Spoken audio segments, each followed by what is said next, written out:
Hey everyone, welcome back.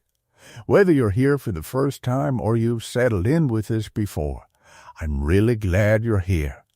I'm Mr. Dantello, and tonight we've got something a little different lined up for you. The stories we're exploring tonight sit in that space where reality starts to feel uncertain. We're diving into the psychological and mind-bending. Those moments where you can't quite trust what's happening around you, or even what's happening inside your own mind. It's unsettling territory, but that's exactly where the best stories live. So here's what we have for you tonight. First, we're looking at I Keep Waking Up in the Wrong Apartment, a story about the disorientation of not being sure where home actually is. Then we're moving into My Coworker Doesn't Appear in Any of the Security Footage, which explores that creeping realization that something fundamental might be wrong. After that comes The Staircase Counts Different Going Down Than Going Up, a simple premise that unravels in deeply unsettling ways. And finally, we'll close with I Found My Handwriting in Places I've Never Been, which asks the question, how much do we really know about ourselves? If you find yourself enjoying these, a like and subscribe really does help us keep this going. But more importantly, I hope you'll come back. Get yourself comfortable. Make sure you're somewhere safe and warm. Maybe dim those lights a little bit. Before we begin, I'd love to know, where in the world are you listening from tonight? And what time is it where you are? Now, let's begin with our first story. Story 1. I Keep Waking Up in the Wrong Apartment. The light comes through the window wrong. That's the first thing I notice, before I'm even fully awake, before my eyes have properly focused, or my breathing has settled into something resembling conscious rhythm. The light is coming from the north side of the room. I know it should come from the east. I've woken to eastern light every morning for the past 14 months. It falls across the nightstand at a particular angle. It makes the water glass glow amber at the edges. This light is pale. Institutional. It's the color of early morning in a basement or a hospital hallway. I lie there for a moment, not moving, letting my eyes trace the familiar shapes of my apartment. The dresser, the small desk where I keep my work laptop, the bookshelf, all there, all in their places. But the light is wrong, and something in my chest tightens at that wrongness, that small, specific deviation from the pattern I've built. I set up slowly. The apartment is quiet in that deep way it only is around 5 in the morning. No traffic from the street. No hum of the refrigerator. I'd need to move to the kitchen to hear that, and I don't remember turning it off. Just the gentle, almost imperceptible settling sounds of an old building, the tiny groans of pipes, the whisper of wind in gaps between window frames, the sounds of something old and patient waiting. The bedroom is smaller than I remember it being. Or maybe the bed is larger. The proportions feel off in a way I can't quite articulate, like looking at a photograph of a familiar room taken from an unfamiliar angle. The walls are the same shade of gray I painted them in September. The same curtains hang over the window on the wrong wall. But there's a pressure in the space, a sense of volume being slightly miscalculated, as if the room was drawn by someone who had heard my apartment described but had never actually seen it. I get out of bed and walk to the kitchen. The hallway is exactly 3 steps. It always is, but this morning it feels longer. My footsteps sound different, less muffled, as if the carpet has changed density. I reach the kitchen doorway and stop. The kitchen is not where the kitchen should be. There's a moment, just a breath, where my brain tries to reconcile this information. The kitchen should be to the left. Instead, it's directly ahead of me, and it's smaller than I remember, and the window over the sink faces out onto a brick wall instead of the street. I can see the bricks clearly, red weathered, with a dark stain running down one corner like old water damage. I'm still asleep, I think. This is the feeling of one of those dreams where geography doesn't obey the rules of waking space, where hallways lead to unexpected rooms, where you walk through a door and arrive somewhere that makes no sense but feels, in the dream logic, perfectly reasonable. But I can feel the cool kitchen tile under my bare feet. The grout lines are slightly gritty. There's a smell, faint like coffee grounds that have been sitting in the drain for too long. These are real sensations. These are the kinds of details that don't come from dreams. I move into the kitchen anyway, still operating on that early morning logic where your body knows what it needs before your mind catches up. Coffee, water. The rituals that anchor a morning to something like normal. The coffee maker is on the counter where it should be. The mug tree beside it holds the same 6 mugs I own. The blue one, the cream one with the chipped rim, the 2 white ones, the tall one with the faded print. I feel the coffee maker with water and grounds, and my hands move through these motions with the unconscious precision of repetition. 14 months of repetition. Hundreds and hundreds of mornings doing exactly this. I wait for it to brew, and I look around the kitchen. Really look, as my mind gradually shifts from sleep toward something resembling wakefulness. Everything is there. The small dining table where I eat most of my meals. The cabinet with my dishes. The refrigerator with its faint, steady hum. The countertop with the knife block. The bowl of fruit I could have sworn I didn't refill. The stack of mail I haven't sorted through. All of it exactly as it should be. Exactly as it always is.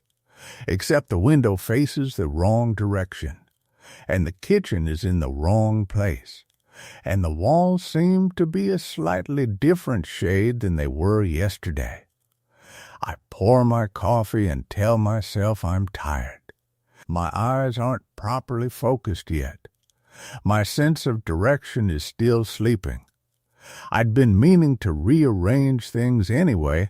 Maybe I'd thought about moving the apartment around so many times that I'd started to dream about it. That's reasonable. That's the kind of thing a mind does when it's stuck in patterns. When it spends 5 days a week working from the same desk in the same room. When the primary variation in its day comes from which position it chooses to sit in. I take my coffee back to the bedroom. The light is brighter now. The sun is rising, pulling itself up on whatever side of the city it bothers to rise on.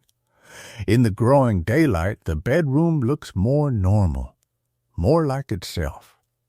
I can convince myself that I was simply disoriented, that the proportions I found wrong were just the result of the strange transitional quality of pre-dawn awareness. I sit at my desk and open my laptop. The screen glows with the news, the same stories as yesterday, updated with new timestamps. A bridge in the northern part of the state that's under construction. A gas main that ruptured 3 blocks from here.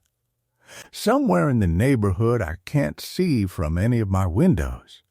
a fundraiser for something I've never heard of, the world turning, doing its work, indifferent to the specifics of my small domestic confusion. By the time I'm showering, the shower is in the correct place at least, which feels like a victory.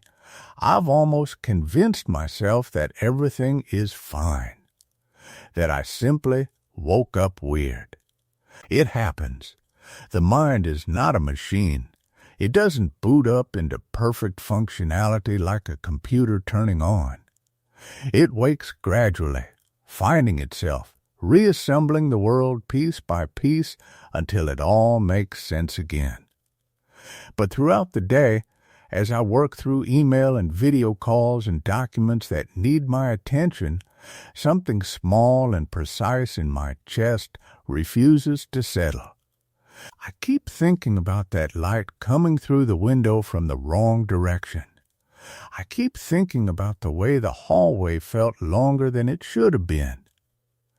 I keep thinking about the brick wall outside the kitchen window, a wall I'd never noticed before, though I've lived here for 14 months and I'm reasonably certain I would have noticed a brick wall directly across from my sink. That evening, I stand at the kitchen window for a long time, looking at the bricks. They're definitely there. Old, real, solid. The water stain is a dark brown, almost black in some places, as if something very wet or something corrosive has been running down them for a very long time. The pattern is random but consistent, the marks of simple physics and chemistry, not design. I wonder if I simply never looked out this window before. I wonder if it's possible to live somewhere for 14 months and genuinely never look out a particular window. It seems unlikely. But it also seems unlikely that an entire brick wall would have escaped my notice.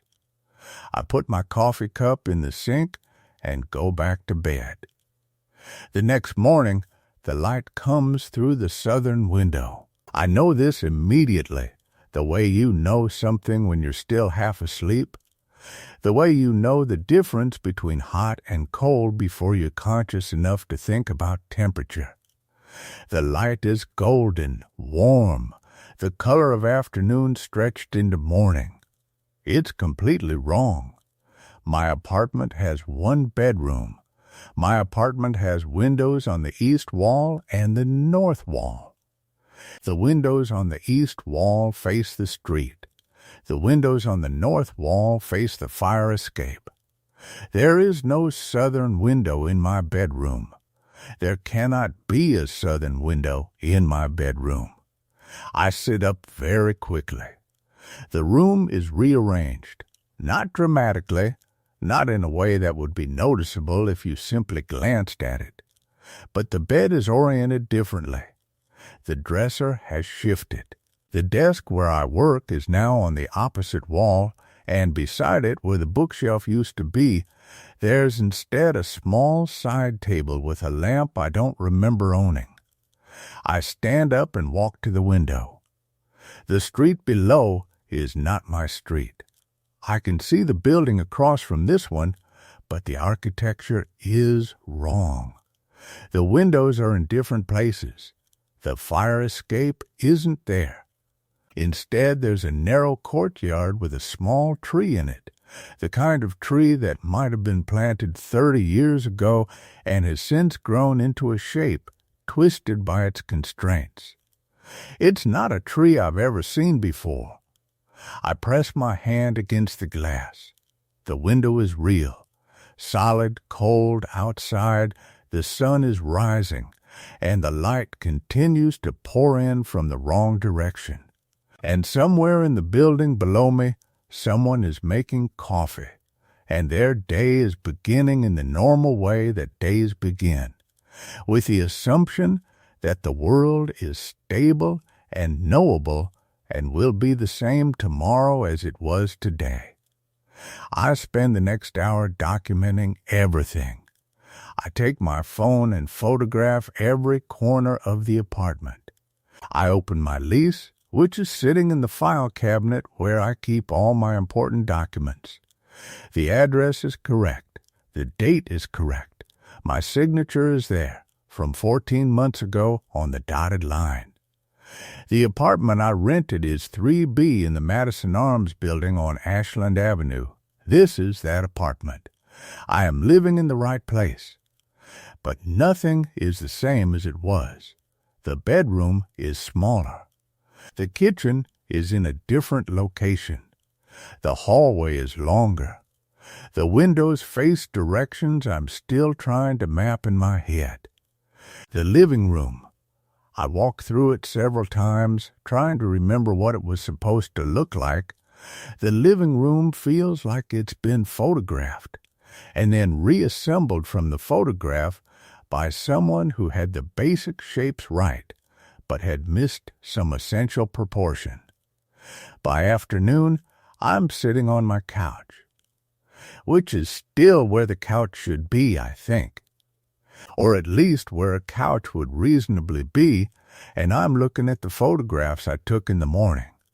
In the images, the apartment looks familiar, recognizable, like the space I've lived in for 14 months. The bedroom appears normal-sized. The kitchen is in the right place, at least. It's where a kitchen would be in a studio apartment. The windows show views I almost remember. The proportions seem correct. But I know, with a certainty I can't quite articulate, that these photographs were taken in a different apartment from the one I'm sitting in now. I look up from my phone and study the living room around me. The couch is the right couch. The coffee table is the right table. The bookshelf, there is no bookshelf. I know there should be a bookshelf. I have books. Approximately 137 of them. I counted once, in a moment of obsessive organization that lasted roughly a week before I went back to not caring about the exact inventory of my possessions. The books are supposed to be on a bookshelf. But when I walk around the living room trying to find where the books went, I discover that all my books are stacked in a cardboard box beside the refrigerator. I don't remember putting them there. That night, I don't sleep. I sit in the living room with all the lights on, and I wait for something to change. I wait for the walls to move, for the room to reorganize itself, for the geometry of the space to suddenly correct itself back into a configuration I recognize. Nothing happens, or at least nothing visible happens. The apartment stays exactly as it is. Strange, familiar, wrong. The light outside gradually deepens from evening into night. The city sounds that usually filter in through the windows are fainter than I remember them being. Or maybe I'm just noticing them more now that I'm actively listening. Around 2 in the morning, I stand up and walk to the kitchen just to do something. I make tea, though I don't usually drink tea at 2 in the morning. I drink it anyway, sitting at the small dining table that may or may not be in the place it was supposed to be. The tea is too hot. I burn my tongue slightly on the first sip. The pain is sharp and specific and real, and I focus on it because it's the most concrete thing I can hold on to. By 4 in the morning, my eyes are heavy, and my mind is fuzzy in that particular way that comes from sustained sleep deprivation combined with anxiety. I'm very tired, more tired than I should be, the kind of tired that makes time feel strange.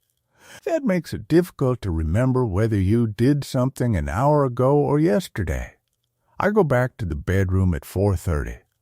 I'm only going to lie down for a moment, I tell myself, just to rest my eyes.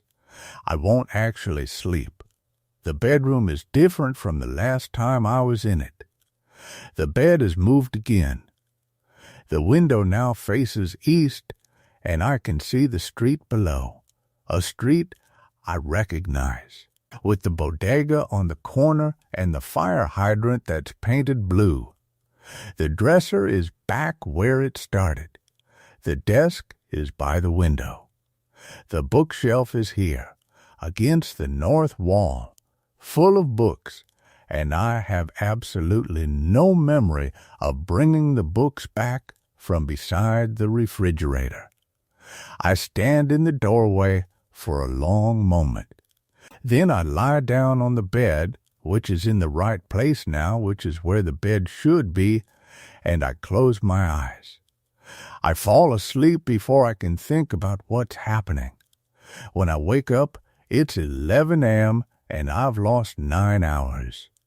I wake to sunlight that feels wrong. Not the color of it.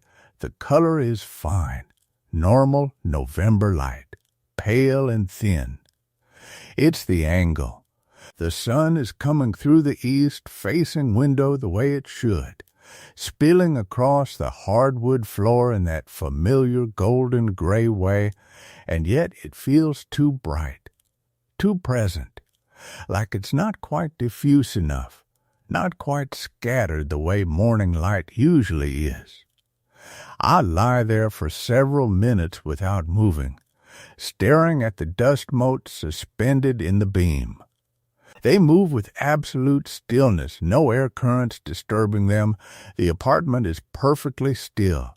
No hum of the refrigerator, no distant traffic sounds, no neighbors moving around in the unit above, just stillness. I check my phone. 11:17 a.m. Battery at 34%. The time seems right. The date seems right. November 14th, Thursday. Nothing on the screen tells me anything is wrong. My mouth tastes like metal and sleep. There's a dryness in my throat that comes from breathing through my mouth all night. I need water and coffee, probably not in that order. I need to sit up and move around and do normal things that will convince my nervous system that everything is fine, that I'm just tired and anxious and reading significance into coincidence. I sit up. The apartment is exactly as it was when I fell asleep. Dresser in place. Books on the shelf. Desk by the window. Nothing has shifted. Nothing has moved in the night.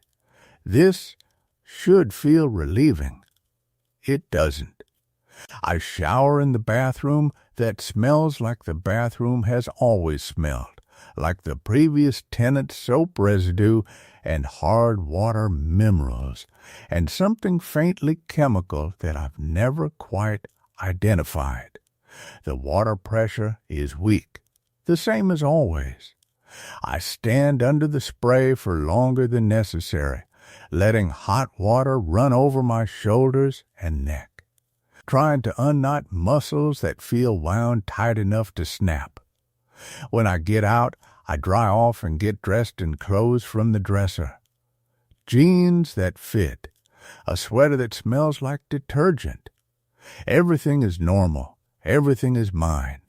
I recognize everything. The kitchen is where it should be. I make coffee, real coffee, not tea, and stand at the counter drinking it black and very hot. The mug in my hand is ceramic, cream-colored, unmarked. I don't remember buying this mug. I don't remember seeing it before. But it's here, and it's holding my coffee, and when I try to think backwards to locate the memory of owning it, the memory simply isn't there. There's just a gap, a space where the memory should be. I set the mug down carefully. Okay, this is a normal thing. People don't always remember acquiring mugs. Mugs arrive in apartments. They get used. The origin becomes unimportant. This is fine. I drink the coffee anyway. By noon, I've convinced myself that yesterday was a stress dream combined with sleep deprivation. The apartment hasn't moved. The furniture hasn't shifted.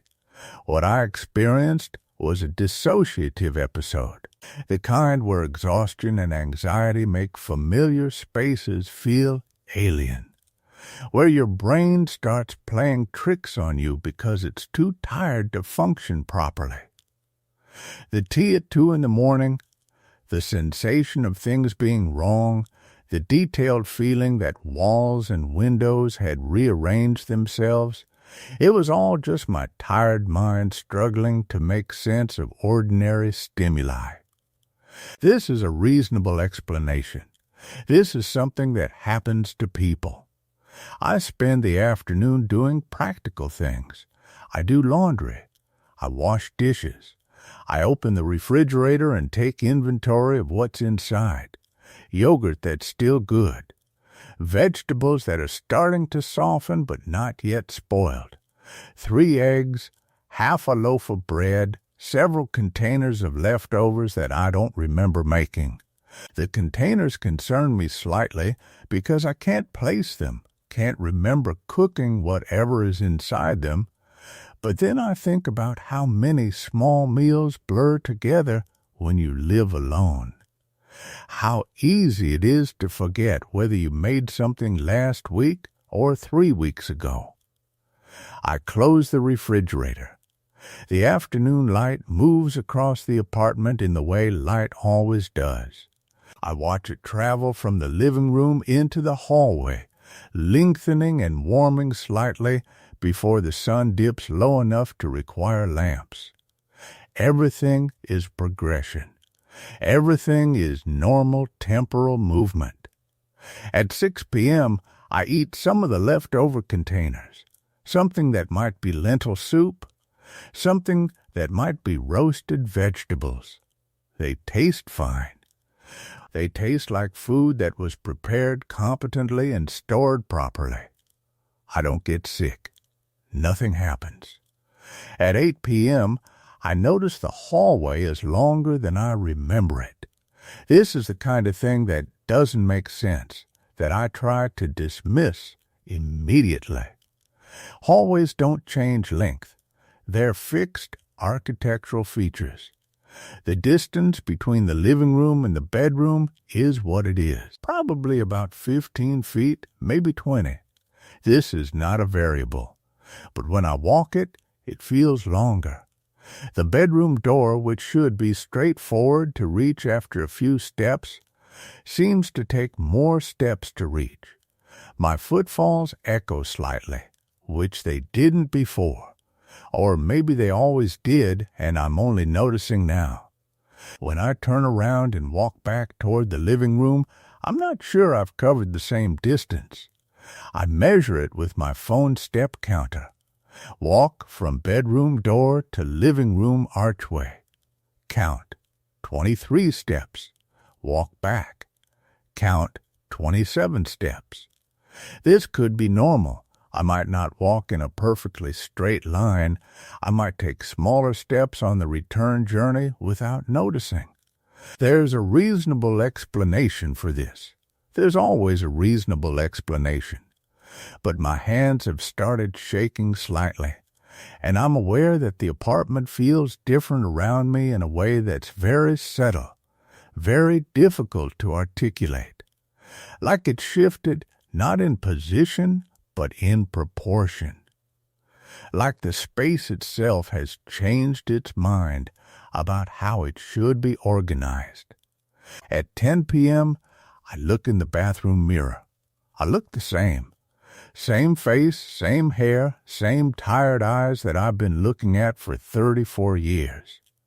There's a small red mark on my lower lip where I burned my tongue on the tea. Was that last night? It feels like longer ago than that. The timeline has become slippery. I brush my teeth. The toothbrush is familiar. The toothpaste tastes like toothpaste. When I spit, the sink drains normally. Water pressure is fine. Everything is fine. But when I look up from the sink, just before I turn away from the mirror, I notice something. There's a photograph on the bathroom shelf. Small, maybe 3 by 5, in a thin silver frame. I don't remember seeing it before. I walk over to it slowly, and when I pick it up, my hands are very steady now. The shaking has stopped completely, replaced by something colder, something more like clarity. The photograph shows a room I don't recognize. It's a bedroom, but not my bedroom. The walls are a different color, a soft blue that I would never choose. There's a window with lace curtains, a bed with a quilted coverlet, a bookshelf with the kind of knickknacks and small objects that suggest someone has lived there for years. Lived there, accumulated things, made a space into their own. There's no one in the photograph. I have no memory of taking this picture. I have no memory of this room. And yet it sits here, in my bathroom, in a frame that was expensive enough that I would definitely remember purchasing it. I set it down very carefully, in exactly the spot where I found it. The rest of the evening is quiet. I make tea, regular tea, the kind that won't burn me, chamomile from the box in the cabinet that I do remember buying, and I drink it on the couch while watching television on mute, the screen providing light but no sound, no information, no reality that I have to actively process. When I finally go to bed at midnight, the bedroom is in the correct place. The window still faces east. The furniture is still arranged the way I found it this morning. Nothing is shifted.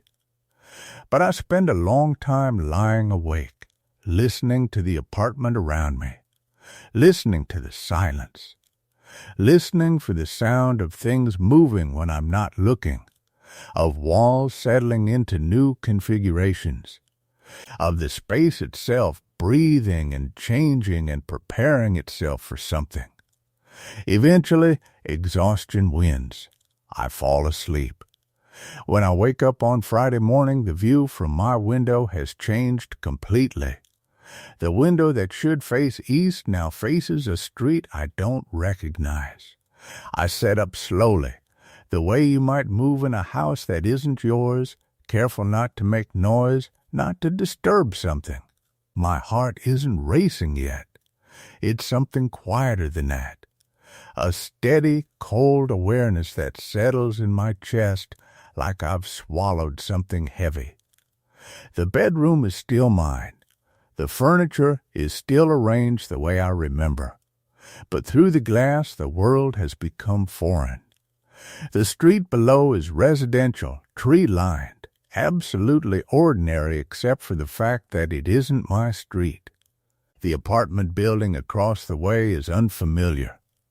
The cars parked along the curb are cars I've never seen before.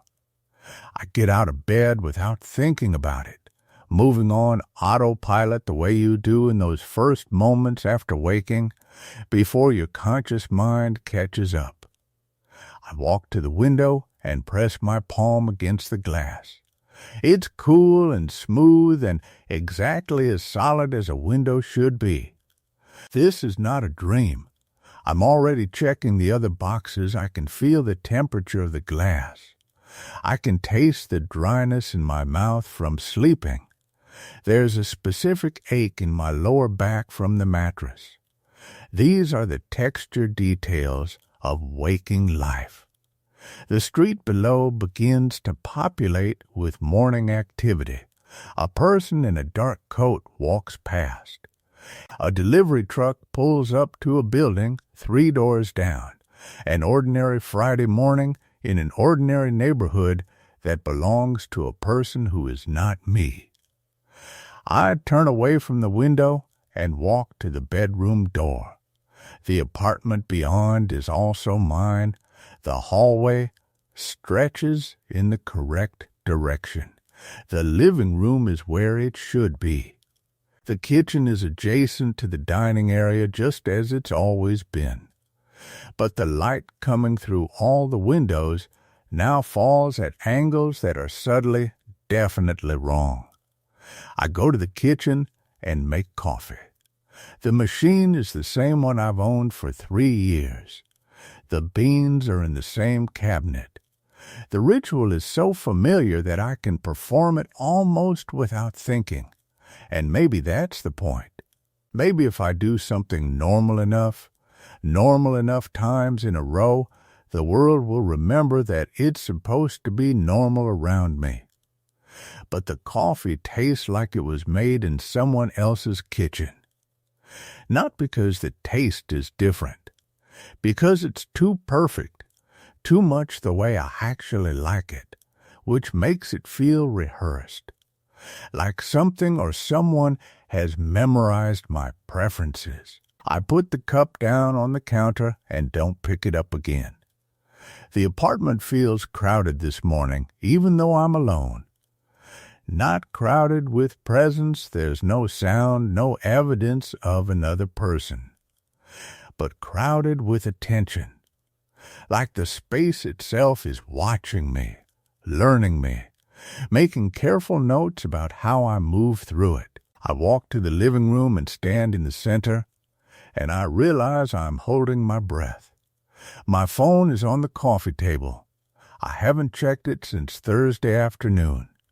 When I pick it up, the date reads Friday, 7:47 a.m., which is correct, which is fine. But there are no messages, no missed calls.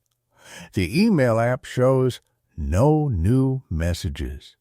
The last text I received was from Sam 3 days ago, asking if we were still on for drinks on Saturday.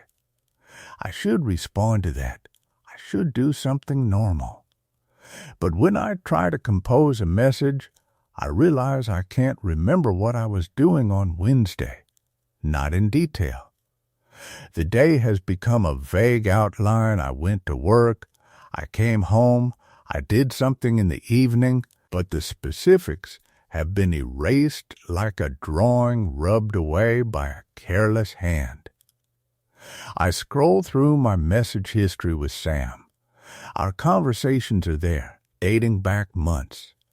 The tone is familiar, casual, the kind of friendly distance that means we like each other but don't actually know each other that well. But I have no memory of most of these conversations. I read them like an anthropologist studying evidence of a life I must have lived but cannot access. There's a knock on the door. It's 7:52 a.m. I'm still in my sleep clothes. I've been awake for less than 10 minutes. No one should be knocking on my door at this hour, and yet I walk toward the sound without making a conscious decision to do so. My hand moves to the doorknob like it's remembering a path it's walked many times before. Through the peephole, I see a delivery person. Young, wearing the brown uniform of a package service, holding a box that's approximately the size of a shoebox. Their face is pleasant and professional and perfectly unremarkable. They could be anyone. I open the door. "Good morning," they say, with the kind of bright tone that delivery people use, the tone that exists in the space between genuine friendliness and complete indifference. "I've got a package for Morgan. My name is Morgan. This is correct. This is my apartment, my door, my delivery. This should be normal. I don't remember ordering anything," I hear myself say. "It says here it was placed on Thursday morning," the delivery person says. "Should be signed for you. Can you just sign the screen?" I take the device they offer me. The signature pad is warm from their hand. I sign my name in the practice scrawl that has been my signature for 15 years, and it looks foreign. The letters don't quite match the shape of my name in my head. "Thanks," the delivery person says and hands me the box, and I'm already closing the door before they've completely turned to leave. The box is light, almost weightless. There's no return address, but my address is printed on the label in what looks like standard shipping print. The box has been processed through distribution centers. It has tracking numbers. It exists in the official record of packages delivered in this city on this date. I carry it to the kitchen counter and set it down. My hands are shaking again, that fine tremor that comes from adrenaline or fear, or the specific variety of dread that comes from understanding that something is moving forward without your consent. I open the box. Inside is a photograph. It's in a thin silver frame, the same style as the one in the bathroom. The image shows a hallway, narrow, white, with what appears to be apartment doors on either side. The lighting is fluorescent and institutional. This is a hallway in a building that houses many people stacked on top of each other, each one in their own compartment. At the far end of the hallway, there's a door that is slightly different from the others. Unmarked. The kind of door that contains something you're not supposed to access. I turn the frame over. On the back, there's nothing. No date, no notation, no explanation. Just the back of the frame, silver and smooth and empty. I set it down very carefully on the kitchen counter, next to the coffee that I'm no longer going to drink, in an apartment that I'm no longer sure is mine. The sun continues to rise outside windows that face a street I don't recognize. The light is getting brighter, more insistent. The day is moving forward. People are going to work, buying coffee, living their lives in orderly progression from Friday morning into Friday afternoon. The world outside is continuing as though nothing has changed. But inside the apartment, things are rearranging themselves in ways I can't quite see directly.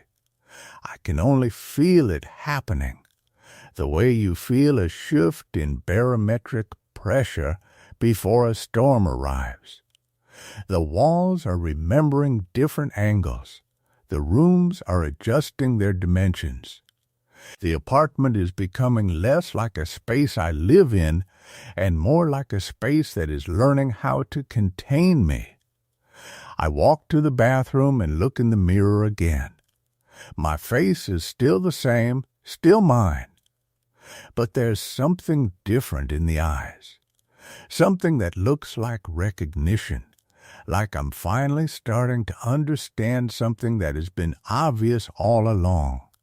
Behind me, the bathroom is exactly as it should be, except for the photograph in the silver frame on the shelf. The one I found yesterday. The one showing the blue bedroom that belongs to someone else. Except it doesn't belong to someone else anymore. I know this suddenly, completely, without knowing how I know it. The realization arrives fully formed. Like a memory I didn't know I was carrying, I took that photograph. I stood in that room with that blue wall and those lace curtains, and I took a picture. That room was mine. But it isn't anymore. Nothing is mine anymore. I'm living in the spaces where other people's lives used to be, and those lives are gradually, quietly folding in around me like the apartment is teaching me how to be someone different. Someone more like them. Someone who belongs in these rooms in a way that I never will. The photograph on the kitchen counter is waiting for me to understand its message. The hallway, the unmarked door at the end. That's where I need to go. That's where I've been going this whole time, one wrong apartment at a time, moving deeper into something I don't have a name for. I don't remember getting dressed. But when I look down, I'm no longer in my sleep clothes. I'm wearing something dark and practical, something appropriate for walking through hallways, for opening doors that aren't supposed to be opened, for continuing forward into the spaces that have been waiting for me to arrive. The apartment around me is so perfectly normal that it almost hurts to look at. I pick up my keys from the bowl by the door. They're my keys. They have my name on the tag, but when I hold them, I'm not entirely sure which door they open anymore, or what lies on the other side when I do. Hashtag, I keep waking up in the wrong apartment. Part 4, the hallway was colder than I expected. Not dramatically cold, not the kind of cold that makes you shiver or gasp, just the temperature of a place where no one lives anymore, where the heat hasn't been adjusted for comfort in a long time. I don't remember opening the door to the apartment. I don't remember stepping into the hallway. There's a gap between the moment I held the keys in my hand and the moment I found myself standing in front of the unmarked door at the end of the corridor, my hand already reaching toward it. The gap isn't small. It's the size of several minutes, maybe longer. Time had done what the apartment had been doing all along. It had rearranged itself without asking permission. The door opened. Inside was nothing like what I expected. There was no revelation, no sudden understanding, no moment where everything clicked into place and made sense. There was just another apartment. A studio, smaller than the one I'd been living in. The walls were the same shade of beige. The carpet was worn in the same pattern. There was a bed made up with institutional gray sheets. There was a small kitchenette. There was a bathroom with a mirror. And on the nightstand, in a silver frame that matched the one downstairs, there was a photograph. I could see it from the doorway. I didn't need to approach it to understand what it showed. It showed the hallway. The blue apartment. The one I'd woken up in on Wednesday morning. The one that had started all of this. I didn't go inside. I turned around and walked back to the apartment, the one I'd been living in, the one with the coffee I didn't drink and the photograph of the blue bedroom. I locked the door to the hallway behind me. I sat on the couch and waited for the rest of the day to happen. It did. The sun moved across the sky with the steady, relentless progress of a sun that has never failed anyone. The light changed from bright and accusatory to soft and forgiving. The city outside the windows that faced a street I didn't recognize continued its orderly business. Cars passed. People walked by carrying groceries and flowers. Someone was laughing in the apartment above me, or maybe below me. The sound traveled strangely through the walls, arriving from no identifiable direction. By evening, I had almost convinced myself that I'd imagined the entire thing, that the hallway was a dream, or a panic episode, or some moment of dissociation that happens when you don't sleep properly and your mind begins to fold in on itself like origami. I knew people this happened to. I'd read about it online at 3 a.m. The way everyone reads about rare diseases and improbable scenarios when they can't sleep. The feeling in the apartment had changed, though, that subtle shift in the air, the sense of something adjusting itself just outside of my direct perception. It had become fainter, not gone, but as though something in the apartment had exhaled, had relaxed slightly, had accepted something that it had been waiting to accept. I fell asleep on the couch, not intentionally, just the slow, inevitable slide from wakefulness into unconsciousness that happens when you're exhausted and there's nothing left in you to resist it. I woke up Saturday morning in the bed, in the dark blue bedroom with the lace curtains. For a moment, just a moment, I didn't panic. I lay there very still, examining the room with the careful attention of someone studying an optical illusion, trying to see both the vase and the two faces at the same time. The room was familiar in a way that made my skin feel too tight. I could remember waking up here. I could remember the texture of these sheets. I could remember standing at this window and watching the street below, watching people move through their lives in a world that was still making sense to them. I got up. I walked to the window.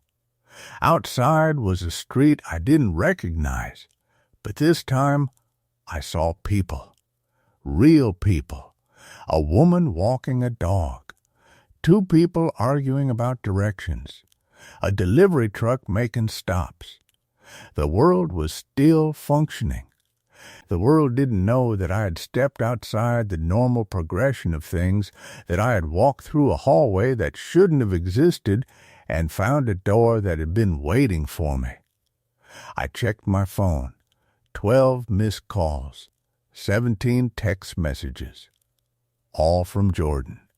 I opened the messages. "Where are you? I've been calling all night. Please answer. Your door is locked. I used my key. You're not in the apartment." Morgan called. She's worried. She said she hasn't heard from you since Thursday morning. I'm calling the police. The police are here. They said you need to call them. Please just call me. Please let me know you're alive. The last message, sent at 7:47 a.m., said, "Your landlord let me in. Your apartment is empty. There's nothing here. Where are you?" I sat on the edge of the blue bed and held the phone in both hands, the way you hold something fragile that might break. The blue bedroom that I had photographed. The blue bedroom that the landlord must have shown to Jordan when they let them into an apartment where nobody lived anymore. I called Jordan back. It took 3 rings for them to answer, and when they did, I could hear the relief in their voice, thick and complicated, mixed with something that sounded like fear. "Oh, my God," Jordan said. "Where are you? Where have you been? Are you hurt? Are you safe? I've been so worried. I didn't know what to do. Your apartment is completely empty, like actually completely empty. The landlord said you paid rent through next month, but I'm fine," I said, and I meant it. I was fine. I was in the blue bedroom. I was where I was supposed to be.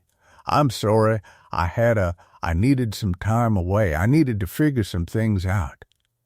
"Your apartment doesn't have any of your things," Jordan said. "None of them. How is that possible? Where were you living?" "I don't know," I said, and this was the truth. I don't know anymore. Jordan took me to a hospital. Not an emergency room, but the kind of place where you sit in soft chairs and talk to people who are trained in the particular language of concern. The doctor was kind. The therapist asked careful questions that seemed designed not to land too hard on anything that might be fragile. They did tests. They asked me to remember phone numbers and recite them backwards. They showed me shapes and asked me what I saw in them. They took blood samples. They looked at my eyes and my reflexes and the general architecture of my being, searching for the mechanical failure that might explain everything. The consensus was exhaustion, stress, possibly a dissociative episode, though they used the word carefully, as though it might shatter if they pronounced it wrong. They prescribed sleep. They recommended rest. They suggested I stay with Jordan for a while. I did. I stayed in Jordan's apartment, which is on the 4th floor of a building that faces a street I actually do recognize. I slept in the guest room. I ate when food was put in front of me. I answered texts and made small talk and participated in the ordinary mechanics of being alive and accounted for. I found a new job. I moved into a new apartment on the other side of the city. The walls are a neutral gray. The kitchen is small but functional. The bathroom is clean and well lit. I can see my reflection clearly in the mirror without any sense of estrangement or confusion. I have things now. Books on shelves, dishes in drawers, photographs of people I know, displayed in normal frames in normal arrangements. Jordan visits sometimes. They never mention the empty apartment. Neither of us do.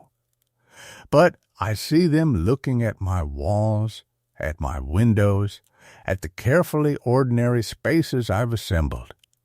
I see them trying to understand how someone just stops existing in one place. I see them trying to make sure it's not going to happen again. It won't. I've learned my lesson. I don't take pictures anymore. I don't look too closely at the spaces I inhabit. I don't let myself become curious about the hallways or the doors. I don't ask questions about where the apartment was or how long I was actually gone or what would have happened if I'd opened the door all the way instead of just looking inside. Some questions are better left in the spaces between sleep and waking. Some experiences are better left unexamined. But sometimes, late at night, when Jordan is asleep in my guest room, I stand at my window and look out at the street I recognize and think about the blue bedroom. I think about the photograph in the silver frame showing the hallway I walked through. I think about the studio apartment at the end of it, with its institutional sheets and its mirror and its smaller version of the same frame, waiting on the nightstand. And I think about the question that no one asked me, that no doctor or therapist or concerned friend thought to ask. If I woke up in the blue bedroom on Saturday morning, then where did I sleep Friday night?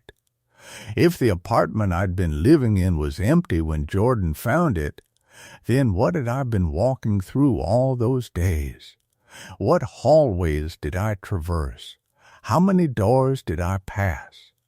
And if the studio at the end of the hallway had a photograph of the blue bedroom, what would have been in the next photograph, in the next frame, in the next apartment, waiting behind the next unmarked door?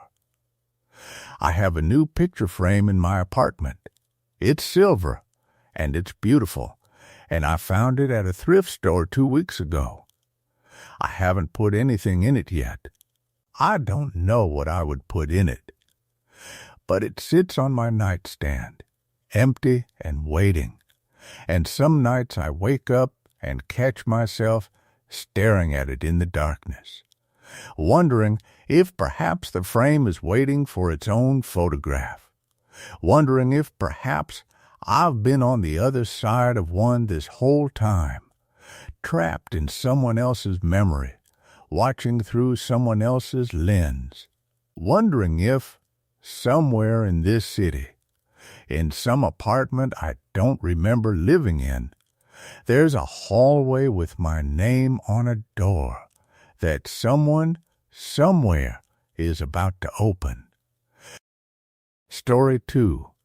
My coworker doesn't appear in any of the security footage. The fluorescent lights in my section of the office hum with a frequency I've learned to ignore, though not entirely. It's a sound that lives beneath consciousness, something my nervous system registers even when my mind has moved on to spreadsheets and quarterly projections. After 3 years at Meridian Analytics, I've come to understand that this hum is the building's actual voice. Everything else, the chiming of arrival emails, the soft mechanical turning of the schwack, the clicking of keyboards, is just punctuation. My desk is in the third row from the west-facing windows, which means I get a slant of afternoon light in the summer and can watch the city's western edge gradually gray as winter approaches. It also means I can see directly across to Morgan's desk, though I'm not sure when I began to notice Morgan in the first place. They occupy one of those transition spaces in the office ecosystem, present enough that nobody remarks on them, ordinary enough that they blend into the architectural detail of the floor plan. The building itself is the kind of place that was probably impressive in the 1990s. Brutalist, concrete exterior, glass double doors with heavy push handles.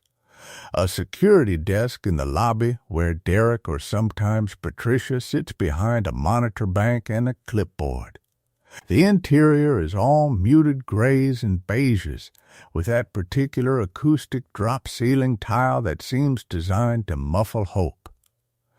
My team, Data Analysis, lives in a cluster of cubicles on the 4th floor, arranged in a grid that had been some consultant's idea of collaborative yet productive.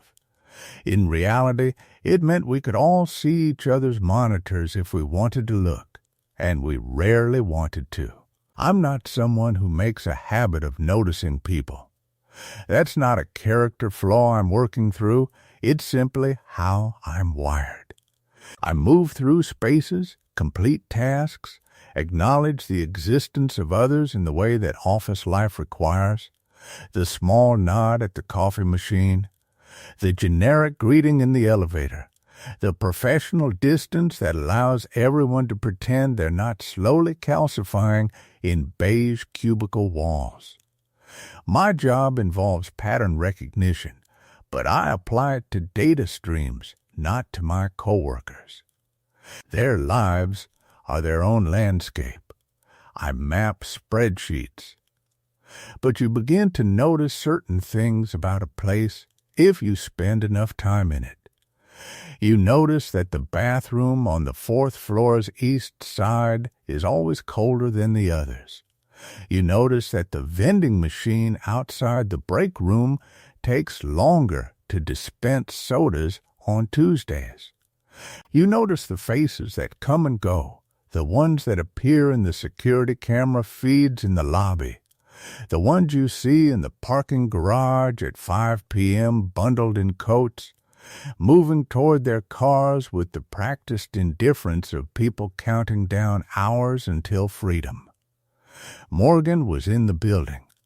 I knew this the way you know your own furniture is still there, not through deliberate observation, but through a kind of ambient awareness. They had a desk. There were files on their computer.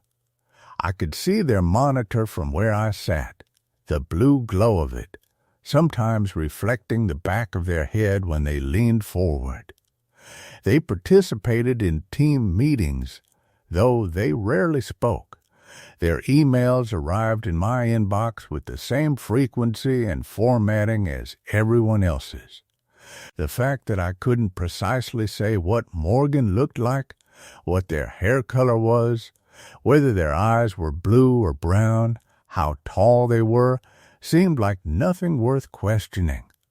These were details I simply hadn't collected.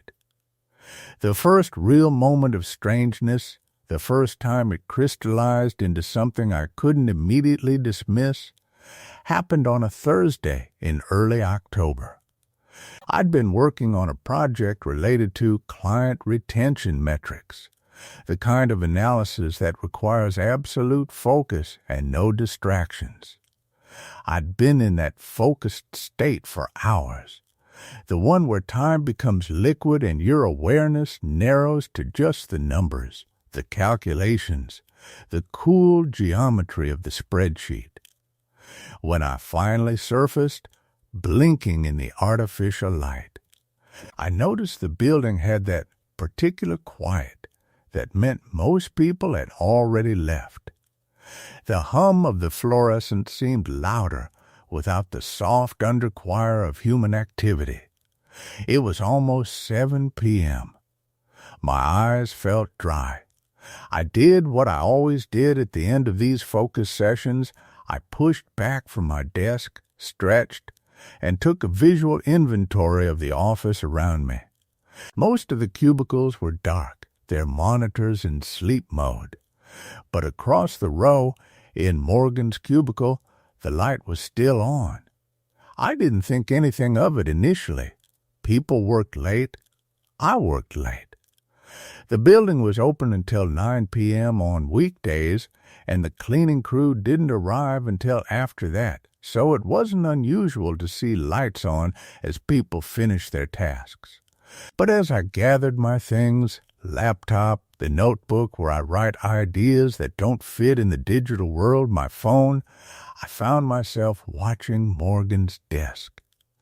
No one was sitting there. The light was on. The monitor glowed with what looked like a website or perhaps an email interface. The desk chair was positioned at an angle as though someone had recently left it. But the cubicle itself was empty. I told myself this meant nothing. Morgan was probably in the bathroom, or at the water cooler, which was nowhere near my line of sight, or they'd stepped away for a moment and would return in a few seconds. These were logical conclusions. My brain produced them automatically, like a reflex. I took the stairs down to the lobby instead of waiting for the elevator, partially because I was eager to leave, and partially, though I didn't fully acknowledge this at the time, because I wanted to see if Morgan was in the lobby. If they were, that would explain the empty desk. They would have simply walked away for a moment, and I'd happened to look in that brief window. The lobby was lit by evening light coming through the glass doors. Derek was at the security desk, scrolling through something on his phone. The exterior was already darkening toward full night. October did that, collapsed the day without warning.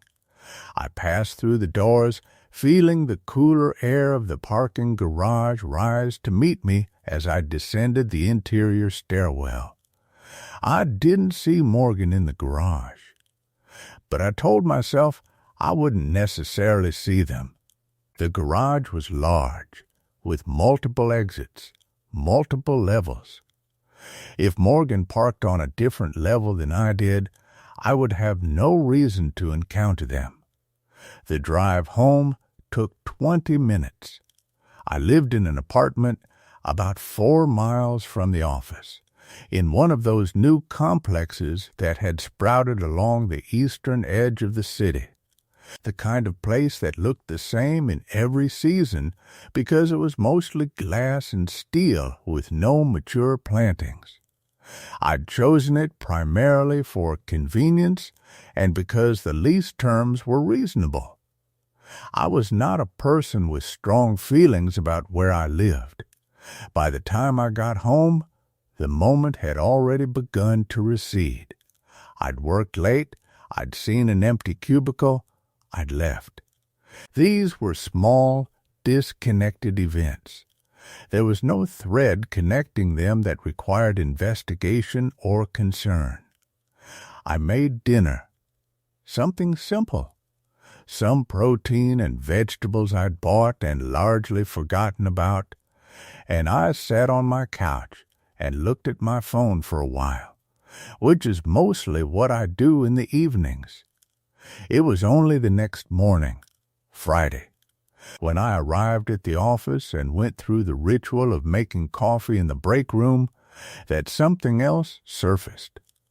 A question forming gradually like sediment settling through water.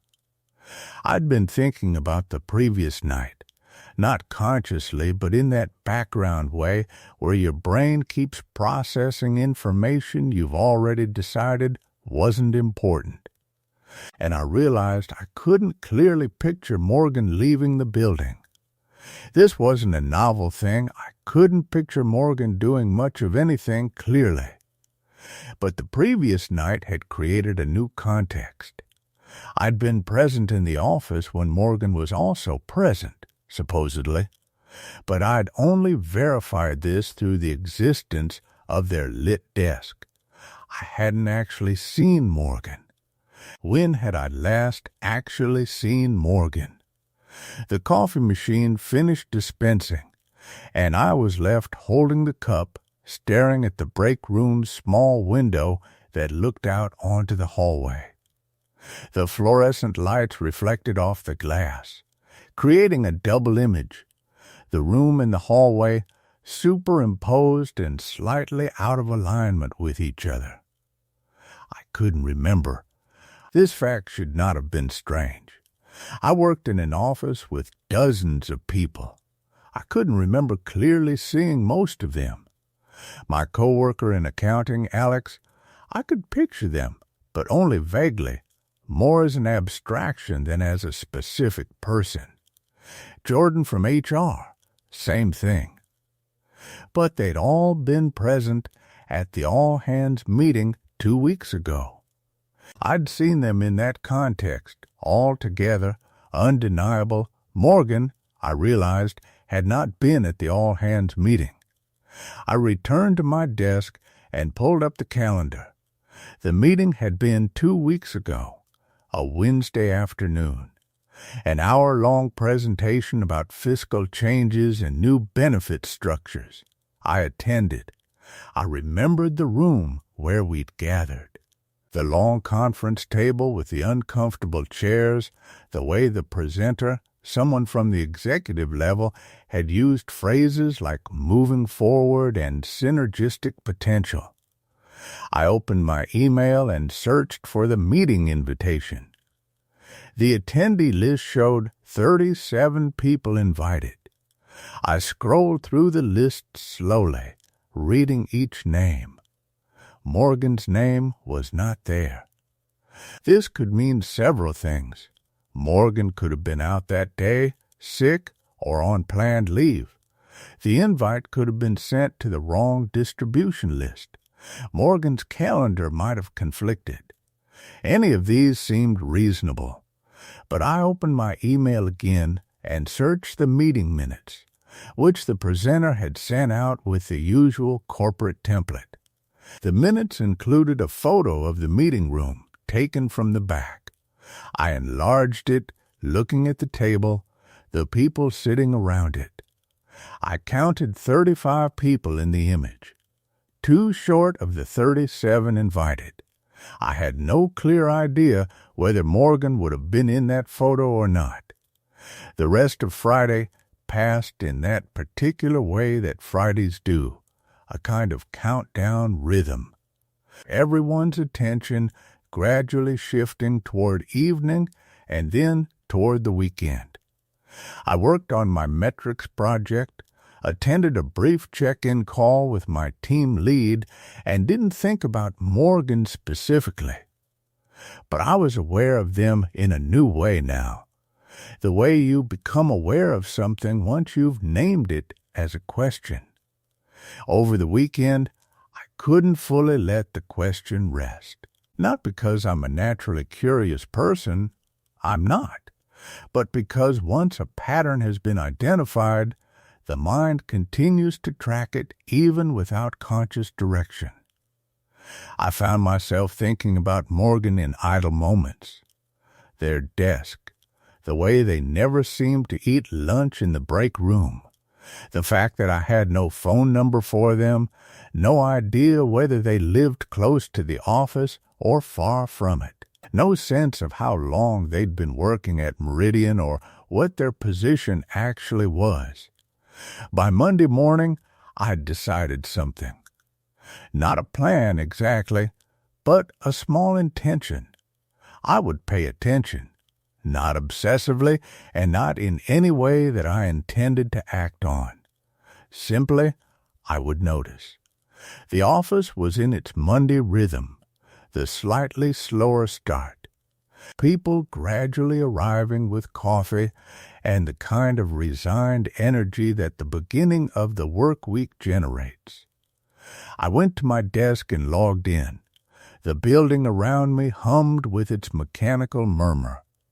The fluorescent lights flickered once, very briefly, in that way they do sometimes. And across the row of cubicles, Morgan was already there. I don't know when they'd arrived. I'd been in the break room making coffee when I noticed them. They sat at their desk with an ease that suggested they'd been there for hours, as though they'd never left on Friday, as though they'd simply blinked through the weekend and returned to exactly the same position in exactly the same light. They were working on something. Their hands moved across their keyboard. Their monitor glowed with something I couldn't quite see from this distance. To all appearances, they'd been there all morning. I felt my chest do a small, uncomfortable thing. Not quite a stutter, not quite a skip. A moment of disalignment between expectation and perception. I sat at my desk and didn't look directly at Morgan, but I didn't look away entirely either. I let them occupy the edge of my vision while I opened my projects and began the day's work. By 10 a.m., I'd made a decision. I would ask Morgan something casual, a question that normal coworkers ask each other, something that would allow me to hear their voice and confirm that they were a person, solid and real, with an existence that extended beyond the office and had continuity across the passage of time. I waited until mid-morning, until the office had settled into its working rhythm. Then I gathered my things with purpose and walked around my cubicle wall. Morgan looked up. They were expecting someone. This was clear in the slight shift of their face, the expectation that I was someone else, someone they'd been waiting for, before the correction that registered me instead. "Hey," I said, "quick question. How do you usually get in? I'm trying to figure out carpooling options, and I don't think we've talked about it." The question was inane, perfectly normal, the kind of thing that people in offices say to each other without thinking. Morgan's expression did something I couldn't quite parse. Not unfriendly, but also not quite natural, as though they were retrieving the appropriate response from somewhere and matching it to my words. "Oh," they said, "I take the bus mostly. The morning route comes right past my place." "Nice," I said, though it wasn't particularly nice. "Bus routes are utilitarian. Do you have a long commute?" "Not really. Maybe 30 minutes, give or take." I had no way to know if this was true. But more specifically, I had never seen Morgan on a bus. Not that I'd been looking, but I'd been in the parking garage at various times of day. I'd been in the lobby during morning arrivals. I'd been in the office during standard hours and late hours, and I'd never seen Morgan arrive or leave. "That's decent," I said, and smiled in what I hoped was a normal way. "Which route do you take?" The pause was very small, barely noticeable. "The one on 5th, Morgan said. "It's convenient." I nodded. Fifth Avenue had several routes, none of which came particularly close to my apartment or to the office, but they did pass through the downtown area and the parking garage across from the hospital. It was a plausible answer. "Cool," I said. "I might look into that. Thanks, I walked back to my desk and tried to focus on my work. But the conversation had created something in the space between us, not quite a disturbance, but a kind of visibility. Morgan was now a person I'd had an interaction with. We'd exchanged information. They'd told me about their commute, and I'd responded as though this information had meaning. The trouble was, I didn't believe the information. Not exactly. I had no evidence that Morgan hadn't told me the truth. But the pause, the way they'd retrieved the answer, suggested that it had been provided rather than lived through, like they'd memorized the expected response and were now performing it. But that was absurd. Why would they do that? Why would anyone do that? I spent the rest of Monday trying to work and not think about Morgan. For the most part, I succeeded. By 5 p.m., when the office had largely emptied and I'd gathered my things, I'd nearly convinced myself that I was inventing significance where none existed. Morgan worked here. They took the bus. They sat at their desk and did whatever work a person at Meridian Analytics did. There was nothing strange about them. I was halfway to my car when I realized I'd never actually confirmed that Morgan was still in the office. I'd asked them a question. They'd answered. But I hadn't looked back after I'd returned to my desk. I'd been facing away from their cubicle, focused on my work, assuming their continued presence. I stopped walking. The parking garage around me was quieter than it should be. The light had that particular amber quality of late afternoon coming from the small windows high in the concrete walls. I didn't turn around. I got in my car and drove home. That night, I did something I'd never done before. I logged into the building's security system from my apartment. I'm not someone with special access. I don't work in security or it. But the building had implemented a new system the previous year, and like most employees, I'd been given a basic login for reasonable purposes. Checking whether I'd left my desk unlocked, that sort of thing. Most people never used it. I'd used it maybe twice, both times, because I couldn't remember if I'd left my building badge in the office.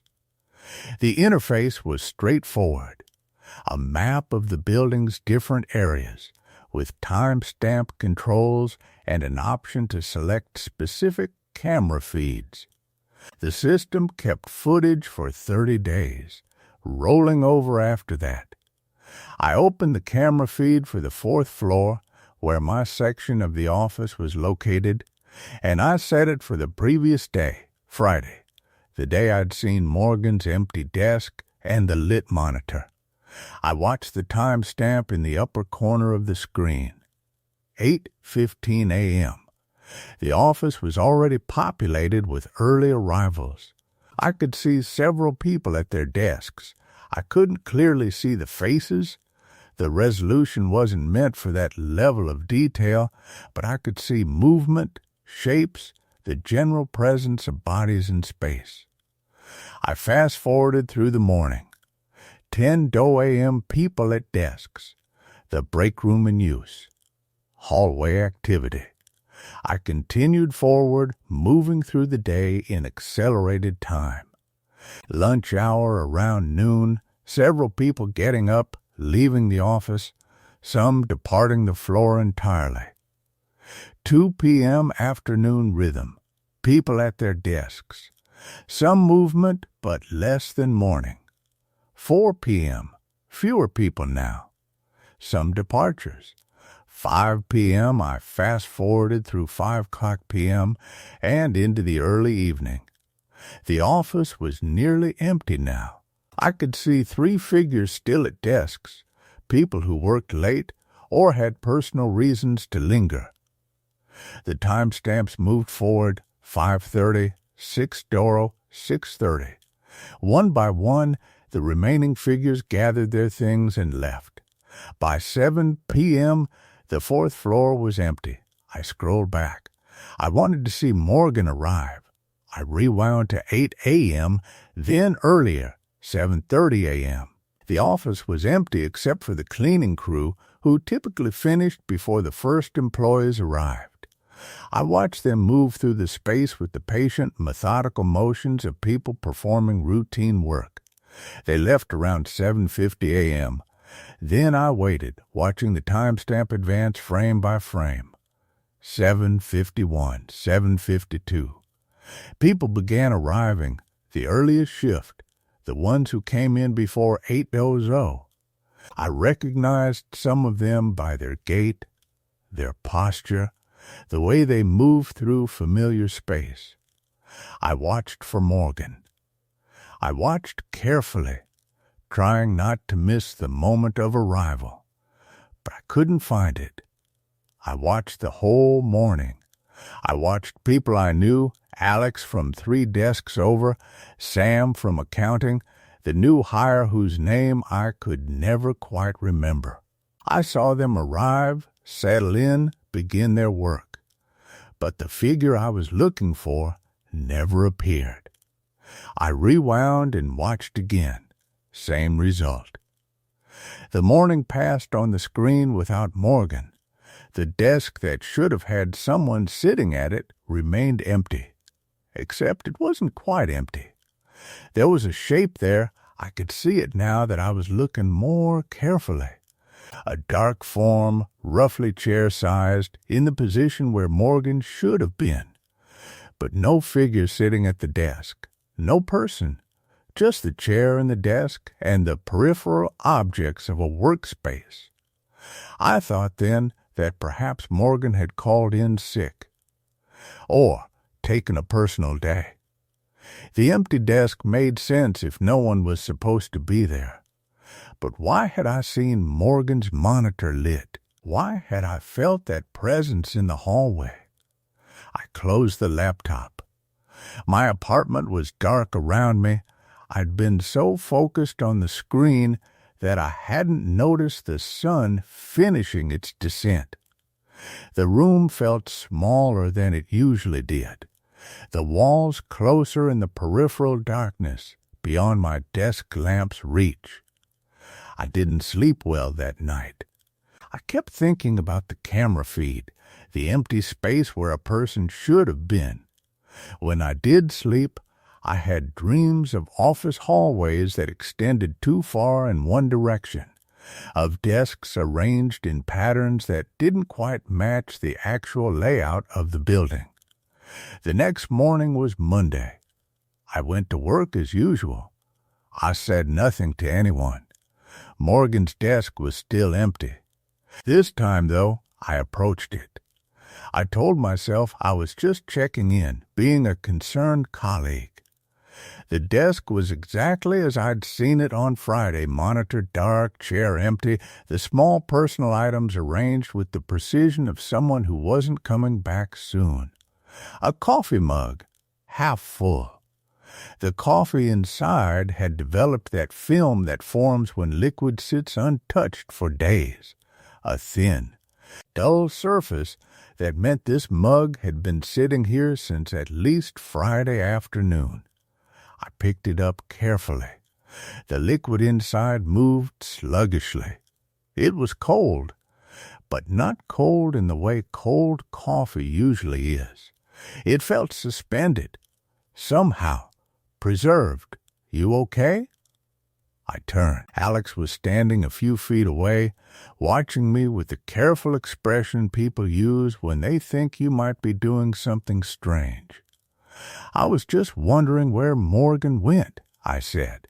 It was true, at least. Morgan called in today, Alex said. They're sick, I think. Casey mentioned it in the chat this morning. I looked back at the empty desk, the monitor, the coffee mug still in my hand, cold and wrong and still somehow wrong even now that I had an explanation for it. Right, I said. I set the mug down carefully. exactly where it had been. I must have missed that. But that afternoon I went back to the parking garage. I retraced my route from Friday, the path where I'd felt that presence behind me. The garage was the same as always. Concrete pillars, oil stains on the ground, the faint acoustic quality of enclosed space. Nothing unusual, nothing explained. I stood in the spot where I'd stopped, where I'd not turned around. I tried to remember exactly what I'd felt. The presence, the attention, the absolute certainty that something was there. I looked at my car. It was parked exactly where it always was. The thing that troubled me most was this. I tried to remember whether I'd locked the doors when I'd driven home on Friday. I couldn't. I genuinely couldn't recall that action.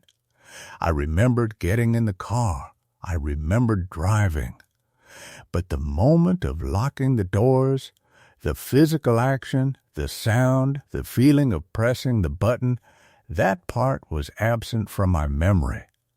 It was as if the sequence of my own actions had developed a small gap. The gap wasn't large enough to be alarming, large enough only to notice, large enough to create that peculiar unease of realizing something you should remember clearly has become indistinct in your mind. That night, I tried the security feed again. This time, I was looking for something different. I opened the parking garage camera feed and set it for Friday, the day I'd felt the presence. I found the timestamp for when I'd left, around 4:40 p.m., my usual departure time. I fast-forwarded to my car in the lot, and I watched. I watched myself walk toward my vehicle. I watched myself reach the car door. I watched myself stand there for a moment, looking at the door.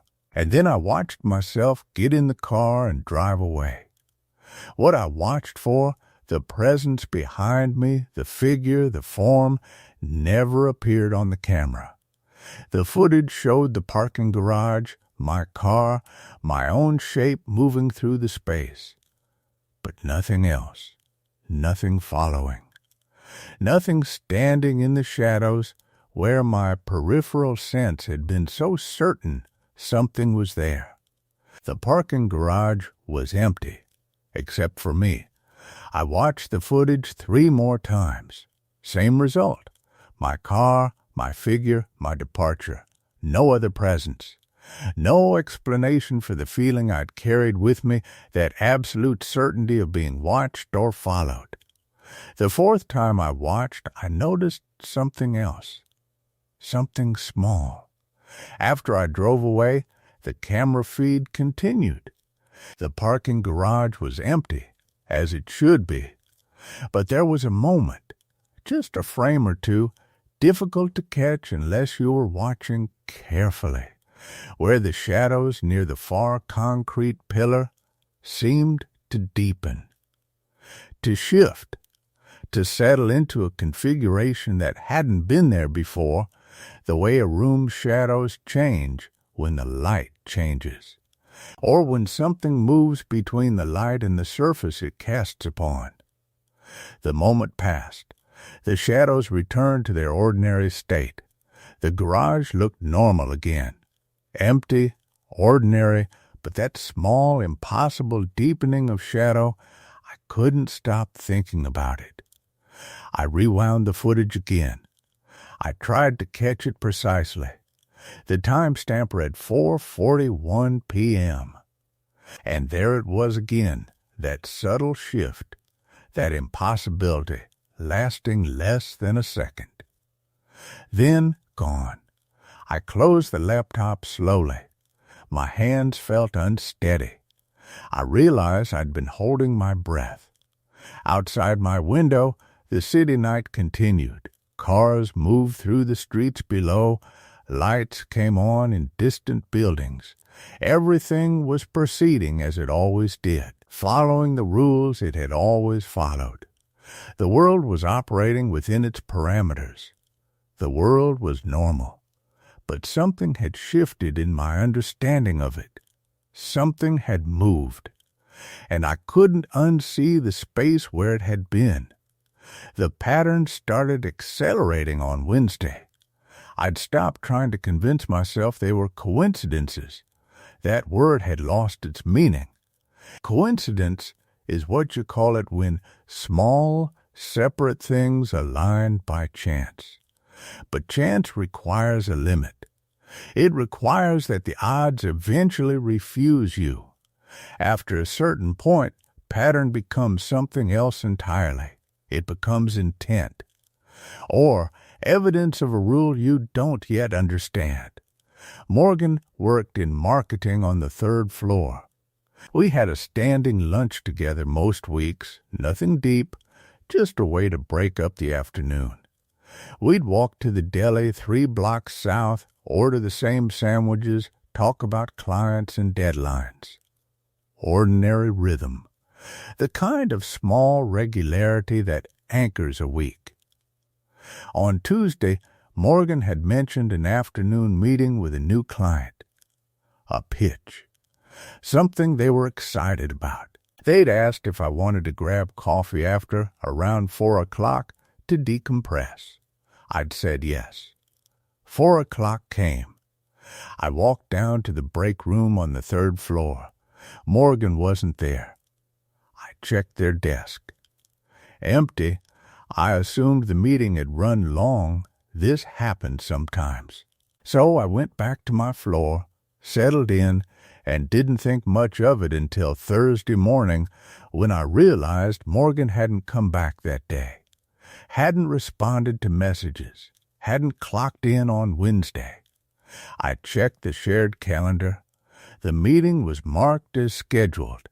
Completed, everything was in order. I pulled up the security feeds for the 3rd floor. Tuesday afternoon, 2:15 p.m., when Morgan would have been heading into the meeting. I found them easily Morgan-shaped moving down the hallway toward the conference room, phone in hand, hair pulled back in that way they always wore it. Clear as anything. Real. I watched Morgan enter the conference room. I watched the door close. Then I did what I shouldn't have done. I opened the footage for the remainder of Tuesday afternoon. All of it. Every angle of the hallway, the conference room door, the exits. Morgan never came out. At 5:50 p.m., someone opened the conference room door. I recognized them as Blake, another marketing person. They were checking the room, looked inside, glanced around, then closed the door again. Later footage showed the office emptying for the evening, the usual shutdown routine. But no Morgan. No one exiting anywhere. No footage of Morgan leaving the building. I told myself there was an explanation. The camera had a dead zone. Morgan had left through a different exit, one not well covered. The timestamp on the footage was wrong, but I knew better now. I knew what happened when I didn't see something on camera. I knew what it meant. I should have reported it. I should have called someone, security, management, the police. But I didn't because I realized something else while I was watching that footage. I couldn't remember the last time I'd actually seen Morgan in person. Not in the deli, not at their desk. Not anywhere I could verify with my own eyes. I could remember the lunch plans, could remember the message conversations, could remember the calendar invite. But the actual sight of Morgan, moving through space, existing in the world alongside me, that memory was vague, soft-edged, like remembering something from a photograph rather than from life. That night, I went through my recent communications, emails from Morgan, Slack messages, calendar invites going back 6 months. All of it there, documented, time-stamped, real, but nothing showed Morgan as a continuous thread through time. They appeared in messages and then seemed to dissolve back into silence. I never actually kept track of when I last saw them. I opened my laptop and pulled up every security feed from the past month. I searched for Morgan's specific route, the hallway from their desk to the main exit on the first floor. This is what Morgan should do every day. Walk down, take the elevator, leave the building. A route I'd never really thought about until now. I searched for it. Thursday of the previous week. There, Morgan at 5:30 p.m., moving toward the exit. I watched them walk down the corridor, watched them reach the elevator, watched the doors open and close. Morgan never entered. My screen filled with static for a moment. Just a flicker, a glitch in the playback. When the image returned, the elevator was empty. Morgan was gone. I rewound, played it again. Same result. Morgan approached. The elevator doors opened. The space where Morgan should have been remained empty. Then the doors closed on nothing. I tried other dates. I found footage of Morgan in the hallway at various times, sometimes walking toward exits, sometimes moving between floors, and in each instance, when they reached a threshold, a doorway, an elevator, a stairwell, something happened. Not what I expected, not what should have happened. The footage would skip or blur, or the light would change. And when clarity returned, Morgan would be gone. Not in the next frame, not having passed through, not anywhere. I started thinking about the shadows in the parking garage, that impossible deepening, that shift in the configuration of darkness. I started wondering if what I'd seen there was something arriving, rather than something leaving. By Friday morning, I couldn't stop checking. I arrived at work early and went directly to my desk. The office was nearly empty, just me and Alex, who worked in it and liked to come in before anyone else. I watched Alex move through the halls, setting up systems, making coffee. Alex moved through the world like a normal person. Alex passed through doorways and appeared on the other side. I should have felt relief. Instead, I felt worse. Because Alex was fine. Morgan was gone. And I was still here, watching, checking, trying to understand the rules of a game that someone had already changed while I wasn't looking. Around noon, Casey from HR called a meeting in the main conference room. Standard quarterly review stuff. Everyone attended. I sat in the back and watched people file in. Morgan's chair was conspicuously empty. No one seemed to notice. The meeting proceeded as normal. HR delivered their updates.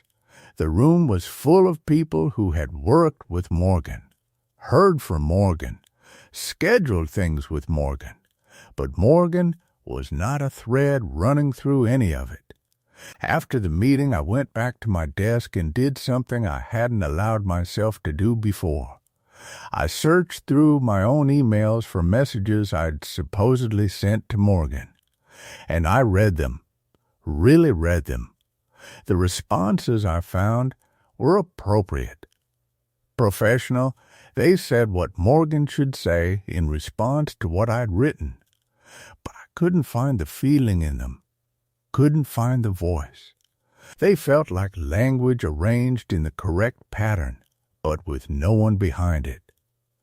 That's when I realized I couldn't remember ever having a conversation with Morgan where they said something I didn't expect.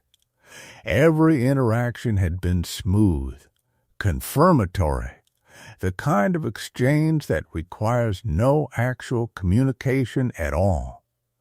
I sat at my desk with my hands very still. Outside the office windows, the city continued its ordinary operations. Cars moved. People walked. The world was still obeying its old rules for everyone else.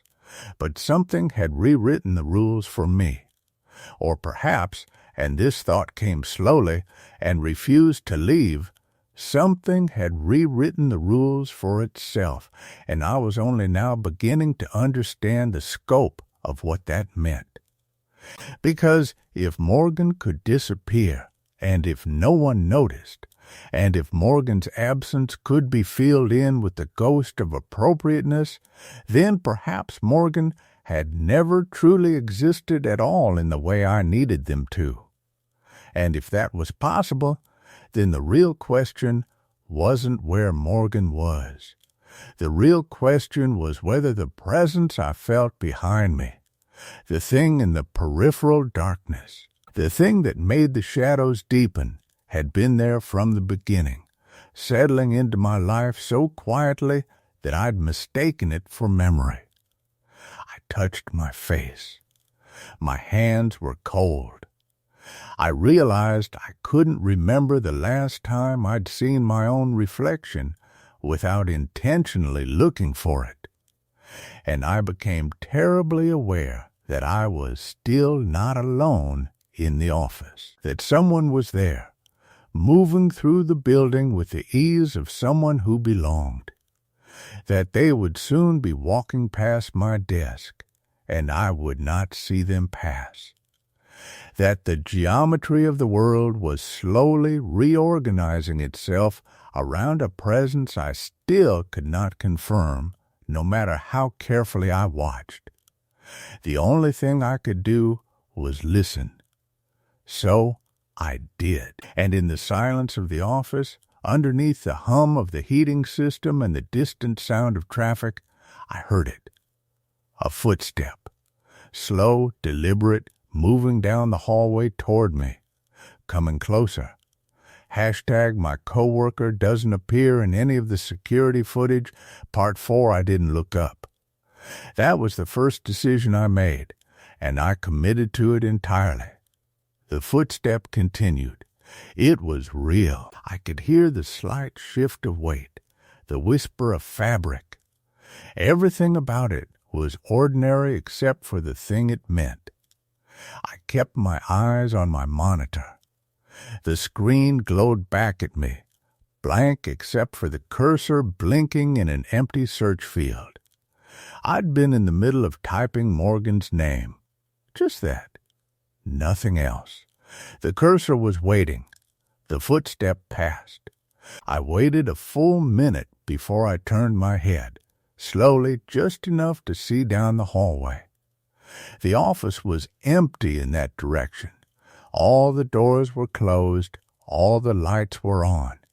There was nothing to indicate that someone had just walked down that corridor, and yet the air felt recently displaced, like the memory of movement rather than the movement itself. My hands had begun to shake. I set them flat on my desk and watched them tremor with a kind of distant interest, as if they belonged to someone else. Perhaps they did. The rest of that day was strange in its normalcy. I finished my work. I attended a brief call with the Seattle office. I answered 3 emails. Around 5 p.m., people began leaving. I watched them gather their things, exchange comments about traffic and dinner plans, drift toward the elevators in the way that people do when they're leaving a place they'll return to tomorrow. The thought that tomorrow would be no different, that I would come back here and sit at this desk and exist in this office with whatever presence had taken root here, felt like something heavy pressing down on my chest. I stayed until after 7:00. The building emptied slowly. The cleaning crew came through around 8:30. I watched them work through the glass walls of my cubicle. They didn't speak to me. I didn't expect them to. The drive home was careful. I kept both hands on the wheel and drove exactly the speed limit. I tried not to think about the fact that I hadn't seen the footstep. I had only heard it, which meant my other senses were becoming the ones I could trust, and my eyes, the sense I had relied on most, were the ones that had begun to fail. Or perhaps they had simply started to see things as they actually were, and I was losing the comforting ability to perceive the world in the old false way. My apartment was cold when I entered it. I don't remember it ever being cold before. I stood in the living room for a while, just listening. The refrigerator hummed. The radiator ticked as it cooled. Outside, the city moved through its evening routine, indifferent to the small recalibrations happening inside these walls. I made tea and sat by the window. The steam rose from the cup in pale, delicate spirals that dissolved into the air. I watched them vanish. It occurred to me that I should probably tell someone what had happened. Tell the police. Tell the facilities manager. Tell someone who had authority and access and the resources to investigate. But what would I tell them? That I no longer believed in the consistency of the world around me? That someone or something had begun rewriting the basic rules of visibility and continuity? That I had a colleague who had vanished so completely that even the void where they used to be had been filled in with something that looked exactly like continuity? They would run searches, check the building logs, find nothing, because finding nothing was exactly what had been arranged. And then they would turn to me with the particular expression that people use when they've begun to doubt your reliability as a narrator of your own experience. I knew that expression. I had already seen it in the mirror. So I did nothing. That seemed like the safest option. The next morning I went back to work. The office was the same. My desk was the same. My email was the same. I logged in and opened my calendar. There was the day stretching out before me, divided into rectangles of time, each one a small promise that nothing had changed. Except that I noticed, over the following days, that certain things had begun to shift in very subtle ways. Small inconsistencies, tiny gaps in continuity that I had never paid attention to before. There was a coffee mug in the break room that I didn't remember from before, a dark green thing with a chipped rim. It sat on the shelf among all the other mugs, and no one seemed to think it was unusual. But I had been coming to this break room for 3 years. I knew the mugs. This one didn't belong. Or perhaps it had always been there, and I had simply never seen it. My password stopped working one afternoon. Just stopped. I tried 3 times. It reset it without comment. When I asked them how that had happened, explained that I hadn't changed it, hadn't requested a reset, they looked at their screen and said there was no record of any issue. No reset request. The system showed my password exactly as it had always been, but it had worked when I typed in the new one. Other people began seeming slightly off to me, though I couldn't articulate why. They would say things that were kind but somehow impersonal.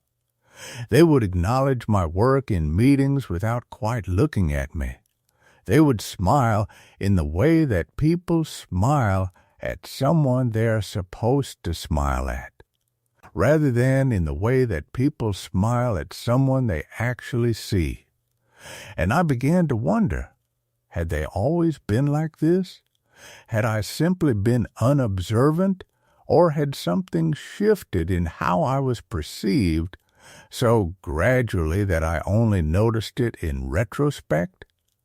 3 weeks after Morgan disappeared, I was in the break room making coffee. The fluorescent light hummed above me. The refrigerator clicked on with a mechanical shutter, and I caught my reflection in the dark screen of the microwave. For just a moment, I didn't see myself. I saw the counter behind me, the wall, the refrigerator. All of it was clear and solid and present. And then my reflection flickered back, like an image being adjusted to the correct angle.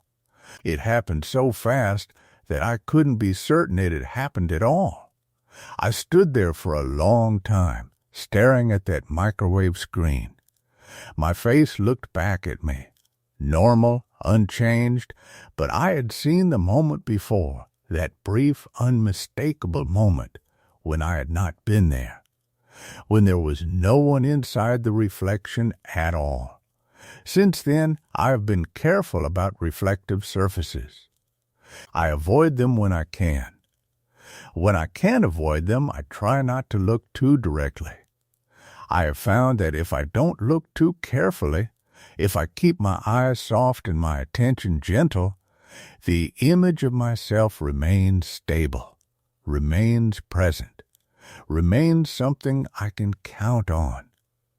But every time I shave, every time I look in a bathroom mirror, I am aware of that moment of hesitation, that fraction of a second before the reflection assembles itself, that gap where I am not quite there, and something else, something that wears the shape of me very well, but might be made of a different kind of substance entirely, is still in the process of figuring out how I should look.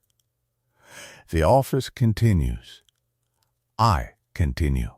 We all continue along the paths that seem predetermined, the ones that require nothing of us but presence. And sometimes, late in the afternoon, when the light is very golden and the office is very quiet, I hear a footstep in the hallway. It passes. It always passes. It never stops at my desk. But I have noticed that the other people in the office no longer react to it either.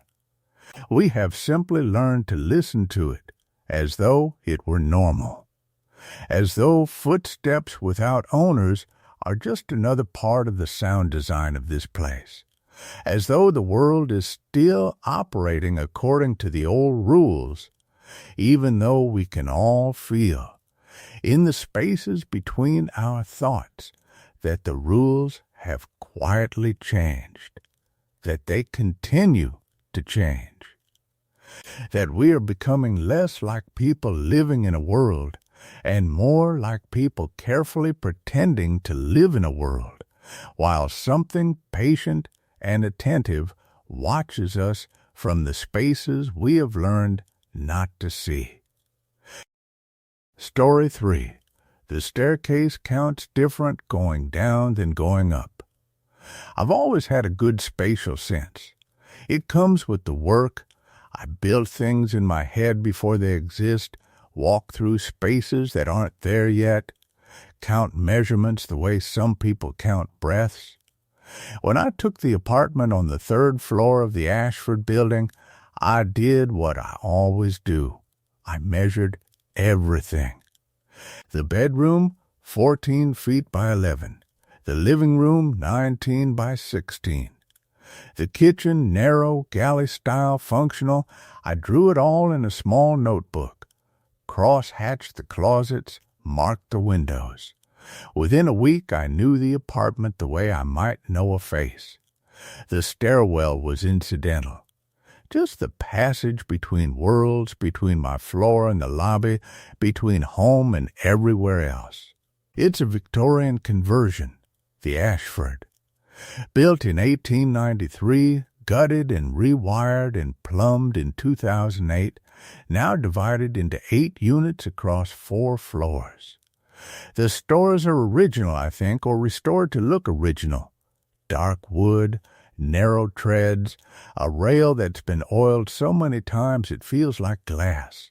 The walls are cream-colored and bare except for a single fixture on each landing. Bulbs in frosted shades that cast a yellowish light that makes the corners seem deeper than they probably are. I moved in on a Thursday in late September. By the following Monday morning, I was using the stairs twice daily without thinking about them.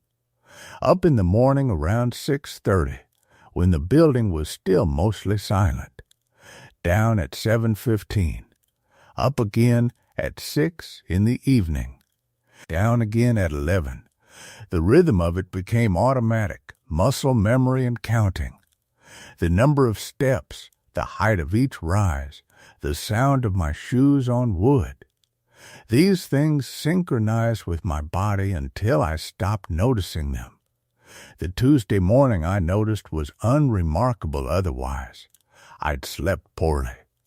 The apartment had a noise problem, a radiator in the corner that ticked and settled. Sometimes like something was breathing inside the walls. I'd been awake since 5, and by 6 I gave up, showered, dressed, and decided to head to the office early. The stores were quiet. They always were that early. The building had that particular quality of old residential places at dawn. A kind of held breath, everything waiting for the day to actually begin. My footsteps echoed a little, bouncing off the hard surfaces. I was thinking about a project, a residential renovation in Portland, the way the clients wanted to open a wall that probably shouldn't be opened. I was still half asleep, moving more by habit than awareness. I counted automatically. It was neither deliberate nor difficult. The numbers just accumulated as I descended. 1, 2, 3, my foot finding each tread with the confidence of someone who'd made this journey dozens of times. The counting was unconscious, the way your eye registers the number of steps in the staircase you use every day. 14 steps. That's what I registered when my foot touched the landing at the second floor. The number landed in my mind with a small, precise clarity. 14, from 3 to 2. 14 steps. I stopped there for a moment, one hand on the rail, not entirely sure why. The logical part of my brain, the architect part, was making a note of it. 14. Standard residential step. Around 9.5 inches per tread. Made sense. Proportional, I continued down to the lobby without thinking much more about it. It wasn't until evening, descending after work, that something shifted. The office had been frustrating. The Portland clients had settled on opening the wall, against my advice. I'd spent the afternoon documenting why it was structurally questionable, forwarding them the report, and receiving a polite email that essentially said they'd decided to proceed anyway. I was irritated in that specific way that only happens when people ask for professional expertise and then disregard it. My shoulders were tight. I'd skipped lunch. I let myself into the apartment at 6:40, dropped my bag, and at 6:45 I was heading back down to grab takeout from the Vietnamese place on the corner. The stairwell was darker in the evening. By 6:45, the sun had already begun its descent, and the frosted lights on the landings hadn't quite become necessary. They'd have clicked on at dusk, probably on a timer, but for now it was that gray in-between time. The stairs were visible, but not bright. My footsteps sounded slightly different going down, or maybe I was just more aware of them. I counted again, not deliberately. just the same unconscious arithmetic. But this time, the number was 16. I stopped mid-step, my foot hovering over the landing. 16, I was absolutely certain. 16 steps from the third-floor hallway to the second. I'd counted them, one at a time. I could almost replay them in my mind, the exact moment each foot had fallen. But this morning it had been 14. I stood there for perhaps 30 seconds, very still. The light was fading around me. A door opened somewhere above, 4th floor maybe, and I heard the muffled sound of a woman's voice. Brief, and then cut off. The building settling into evening routine. 14 in the morning, 16 in the evening. It was impossible, of course. Stairs don't change the number of treads they possess. The distance between the second and third floors is fixed. Architectural, built permanent. I completed the descent and left the building. The street was cool. The Vietnamese restaurant was warm and smelled like store anise and fish sauce. I ordered the usual. While I waited, I pulled out my phone and opened the Notes app. Tuesday, Sept 28. Morning descent, 6:30 a.m., 14 steps, 3 to 2. Tuesday, Sept 28. Evening descent, 6:45 p.m., 16 steps, 3 to 2. I stared at what I'd written. It looked idiotic. The kind of note a paranoid person would make. I almost deleted it. Instead, I added a line, measure tomorrow. I didn't measure the next day. Instead, I counted again. Wednesday morning, 14 steps. Wednesday evening, 17 steps. I stood on the landing at the second floor, absolutely motionless, one hand on the rail. 17, I'd counted carefully, one by one, up and down, my weight on each tread, the sound of my soul on wood. 17 distinct impacts. But that wasn't possible. Thursday morning, 14 steps. I was beginning to recognize the feeling when it was 14, a kind of rightness, a proportion that felt correct. 14 was the morning number. 14 was up. Thursday evening I started at the top of the stairwell, positioned myself very carefully at the edge of the first step, and counted with exaggerated deliberation. 1, 2, 3, 4, 5, 6, 7, 8, 9, 10, 11, 12, 13, 14, 15, 16, 17, 18, 18. I stood on the landing afterward, breathing slightly harder than I should have been. Not from exertion, from something else. There was no rational explanation. I was a trained observer of spaces. I understood geometry, weight-bearing, the relationship between distance and division. I had measured buildings and built things and understood how three-dimensional space actually worked. And I was absolutely, positively certain that I was counting somewhere between 17 and 18 steps on the evening descent between the third and second floors. When I'd counted 14 this morning, going up. I went back to the apartment, retrieved my measuring tape from the hall closet, a 25-footer, the kind I used for preliminary site surveys. I returned to the stairwell. The light was fully on now, pale, frosted, making everything look slightly underwater. I measured from the third-floor landing to the second-floor landing. The vertical rise came to approximately 13 feet and 4 inches. With standard 7-inch risers, that meant 18 steps, possibly 19 depending on the exact height of the first and last treads. I climbed back up and counted the physical treads. 1, 2, 3, 4, 5, 6, 7, 8, 9, 10, 11, 12, 13, 14, 15, 16, 17, 18, 19, 19. I was standing at the third-floor landing, staring down. 19, there were definitely 19 steps from where I stood to the second floor below. Except when I counted by walking them, the number kept changing. I went to work early the next morning, unable to articulate why, and did something unusual. I began researching the building itself.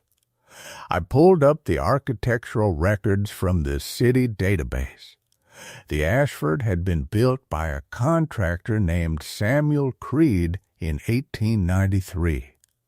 It had been residential, a single-family home initially, then converted to a boarding house in the 1920s, then back to residential, then offices, then the mixed-use conversion in 2008. I found a floor plan from the original construction. The staircase was marked with a small notation. Grand stair oak, original, that was all. Just a note that it was there, that it was oak, that it was original. The floor plan showed 19 steps between floors. The notation was clear. I checked the measurements. They corresponded to what I'd found with my tape. 19 steps. According to every objective measure, there had always been 19. When I climbed them on Friday evening, I counted 1, 2, 3, 4, 5, 6, 7, 8, 9, 10, 11, 12, 13, 14, 15, 16, 17, 18, 19, 20, 20. I stood absolutely still on the landing. My heart was doing something strange in my chest, not racing exactly, but aware of itself in a way hearts usually aren't unless you're paying attention. I became aware of my own breathing, the temperature of the air, the slight sound of the building, the ambient hum of wiring somewhere, the tick-tick-tick of the radiator from my apartment above. I hadn't miscounted. I was too careful, too trained in precision. Something was wrong, but the wrong thing wasn't my perception. The wrong thing was the stairs. I bought the notebook that evening, small, leather-bound, the kind an architect might use. I began keeping records. Every descent, every ascent, the direction, the time. The count. I was searching, I think, for a pattern. Friday, Sep 29, 6:15 a.m. 14 steps 2 to 3. Friday, Sep 29, 6:50 p.m. 20 steps 3 to 2. Saturday, Sep 30, 7 a.m. 14 steps 2 to 3. Saturday, Sep 30, 7:05 a.m. 19 steps 3 to 2. Sunday, Oct 1, 6:45 a.m. 14 steps 2 to 3. Sunday, Oct 1, 11:30 p.m. 23 steps 3 to 2. The ascending was always 14, always the same. I could feel it in my body now. 14 was familiar, comfortable, the right number. 14 going up was like walking on ground that knew me. The descending kept increasing. Every evening, a few more. 20, then 19, then 23.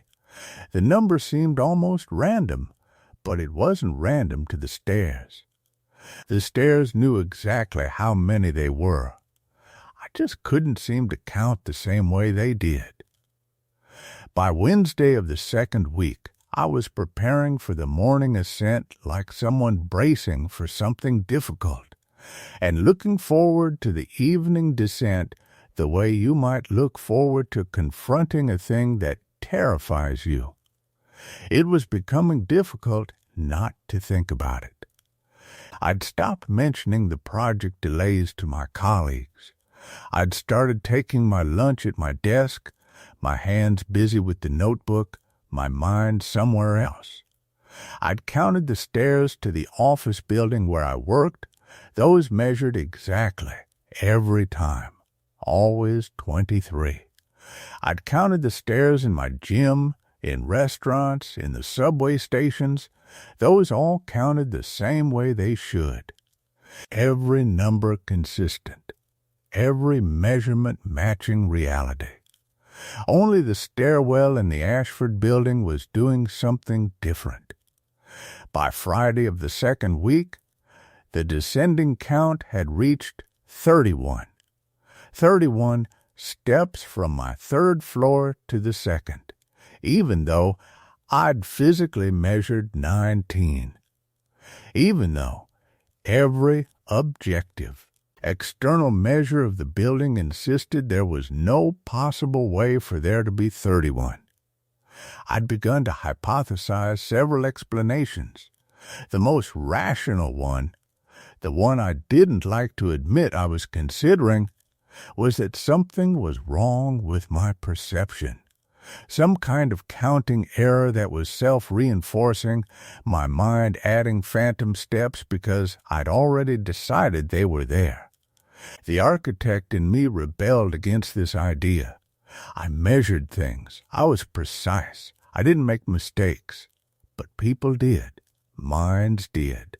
Minds could become convinced of impossible things. The second explanation was somehow worse. Something was actually wrong with the stairwell. On Saturday morning, October 8th, I stood at the top of the stairs with my phone in one hand, video recording. I was going to count aloud, create evidence, make something that couldn't be later explained away. Starting descent, I said to the camera. My voice sounded strange, too deliberate. Third floor to second floor. Recording step count. I began to descend very slowly, deliberately. Each foot placement deliberate and counted. 1, 2, 3, 4, 5, 6, 7, 8, 9, 10, 11, 12, 13, 14, 15, 16, 17, 18, 19, 20, 21, 22, 23, 24, 25, 26, 27, 28. I reached the landing and stopped. 28, I repeated, speaking to the camera. 28 steps from third to second floor, descending, I looked at the phone screen. The video was 47 seconds long. My voice said 28 at the end.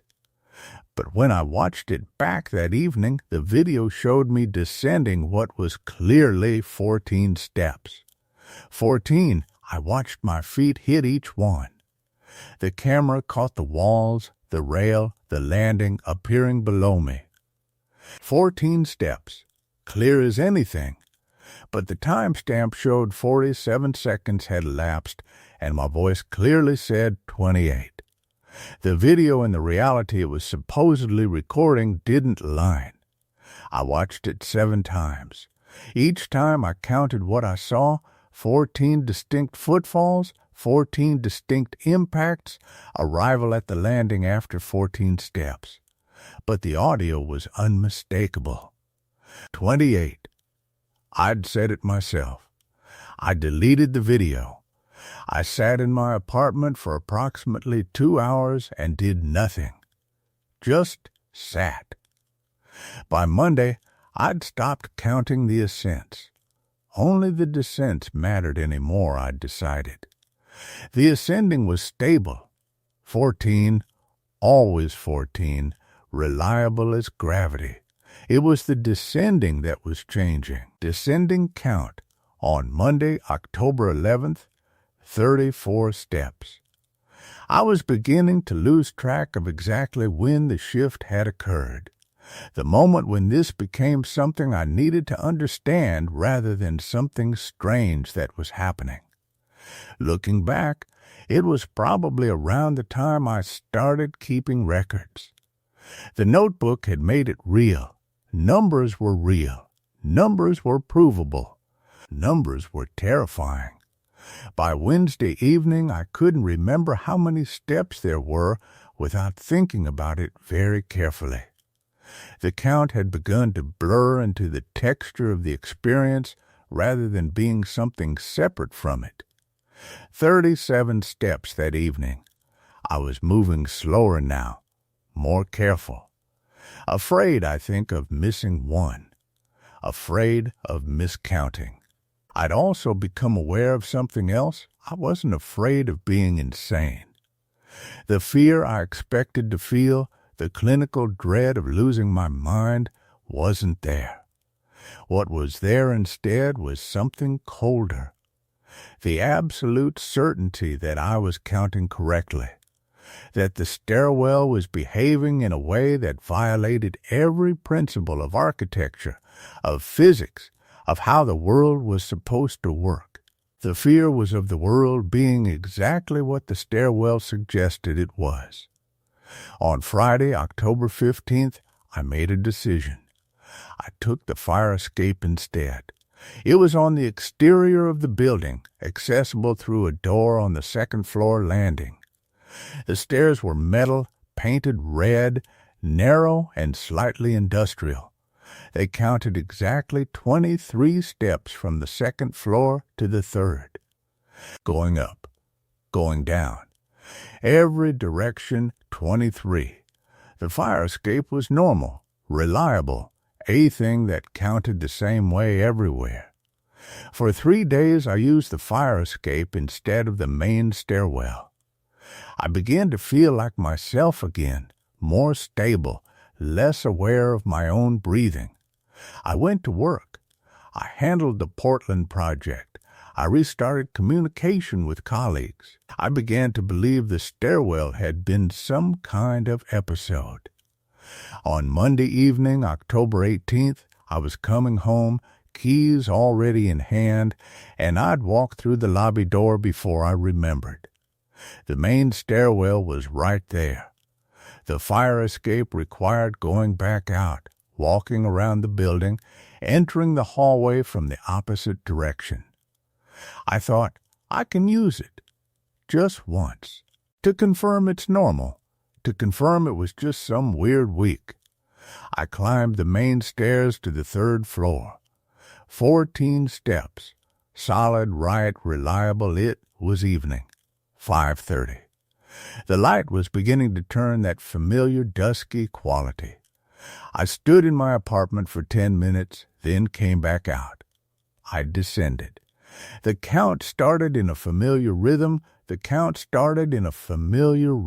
1, 2, 3, my hand on the railing, that same worn spot beneath my palm where 1,000 tenants' hands had smoothed the paint. The banister was cool. The stairwell smelled like it always did, a mixture of old carpet and the particular mustiness of a building that had settled into its own age. 4, 5, 6, the rhythm felt normal. I was making this work. I was proving something to myself. 7, 8, 9, and then something caught my attention. It wasn't wrong exactly. It was the kind of thing that might happen in any stairwell at any time. But it registered as peculiar because I was counting, because I was paying attention in a way I hadn't been paying attention to the world in days. The light changed. It wasn't dramatic. There was no flicker or sudden darkness. It was more that the quality of illumination shifted between the second-floor landing and the third-floor landing.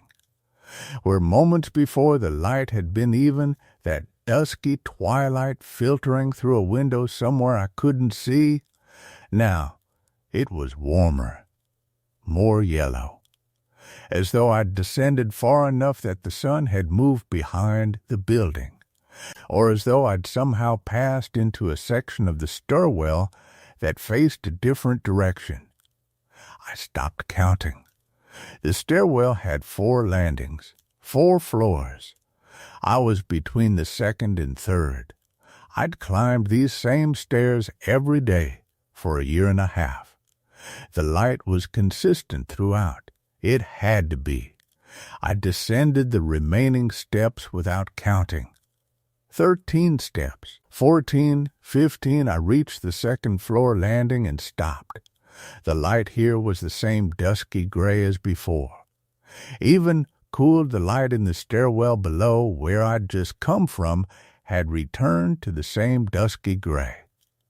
I stood on the landing for a long time, looking up into the space I'd just descended. Nothing was moving. Nothing was wrong. The stairs extended upward into normal shadow. The paint on the walls was the same institutional beige it had always been. I went back to my apartment. I sat in the dark. I didn't turn on any lights. The following morning, I called in sick to work. I told my manager I had a stomach issue, something that had come up suddenly. I wasn't sure when I'd be able to come back. They accepted this without suspicion. People got sick. It was October. It was reasonable. I spent the day in my apartment. I ordered food. I watched videos on my phone. I did not look at the door to the stairwell. I did not think about stairs. By evening, the certainty I'd felt the previous day had faded into something more manageable. The light change could have been explained. The building's lighting was old. Bulbs burned out. The way shadows fell in stairwells was deceptive. I'd been in a heightened state of awareness. I'd been counting. Counting made everything seem significant. But underneath all of this reasoning, there was a smaller voice. A voice that said, "You know what you saw." On Wednesday, October 20th, I felt well enough to return to work. I took the fire escape. 23 steps up from the second floor to the third. 23 steps down. Everything exact. Everything reliable. At work, I moved through the Portland project. I attended a meeting. I corresponded with a vendor in Sacramento. I kept my head down. I kept my mind occupied. By Thursday, I had almost convinced myself that the stairwell issue was behind me. The fire escape had grounded me. It had proven that things could be normal, could be counted, could be reliable. The main stairwell had been a temporary glitch in my perception, a week of poor sleep and heightened anxiety. Nothing more. Thursday evening, I was walking home from the bus stop. The sun was setting. The sky was that particular shade of orange that comes only in late October, when the light hits at an angle that makes everything seem nostalgic and final, even if nothing is ended. I was thinking about dinner. I was thinking about a show I wanted to watch. I was not thinking about stairs. When I reached the building, I noticed the fire escape door was locked. This was strange. It was never locked. The building code required fire escapes to be accessible at all times. I tried it twice. It was definitely locked. There was no keypad, no indication of why it would be locked, no notice posted on the door. It was simply impossible to open. I stood in the hallway for several minutes, staring at the lock as though it might explain itself. Then I walked to the main stairwell and began to climb. 1, 2, 3. The stairwell felt different at evening. All stairwells feel different at evening, I think. They feel older, more aware of themselves. The shadows collect in corners. The air feels thicker. 4, 5, 6. I was climbing toward the third floor, toward home. The stairs felt solid beneath my feet. 7, 8, 9, and then, on the 9th step, I noticed something else. The stairs had texture. They always had texture. It was industrial carpet, worn smooth in the centers where feet naturally fell, slightly rougher at the edges. But on the 9th step, I noticed that the texture was different than I remembered. The worn center was in a different location. The wear pattern had shifted, as though the staircase itself had moved, as though the footfalls of thousands of tenants had somehow redistributed themselves across the surface. I kept climbing. By the time I reached the second-floor landing, my breathing had become shallow. I was aware of my own breath again. That terrible awareness I'd felt before, the sense of listening to my own body as though it were a machine I was operating rather than something that simply functioned. I could turn around. I could leave the building. I could call someone, though I had no idea what I would say. I could sit on the fire escape in the courtyard and wait until morning. Instead, I continued. 10, 11, 12, the light was changing again. That shift from cool to warm that I'd noticed before. But this time I was ready for it. This time I was counting deliberately, and I was noticing exactly where the shift occurred. It happened between the 12th and 13th step. The transition was so precise, it was as though someone had drawn a line across the stairwell. Above the line, cool, dusky twilight. Below the line, warm, yellow light. There was no gradient, no natural transition. It was architectural.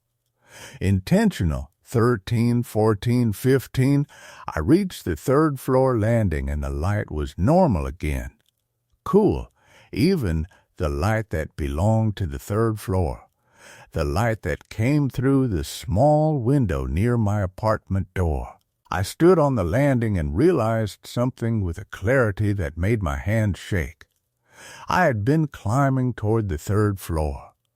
The light below me, the warm light in the middle section of the stairs, was the light of a different space, a space that existed between the second and third floors, a space that had always been there, a space that had its own light, its own air, its own weight, a space that was not accounted for in the building's architecture.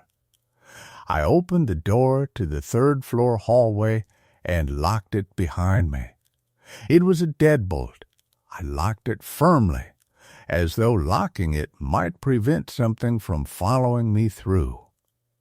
That night, I did not sleep. I sat in my apartment and listened to the building settle around me. The walls creaked and shifted with temperature changes. The pipes knocked and hissed as water moved through them. Somewhere far below I heard the distant sound of the fire escape being accessed, a door opening, footsteps on metal, the ordinary sounds of neighbors coming and going. I wondered what they were counting.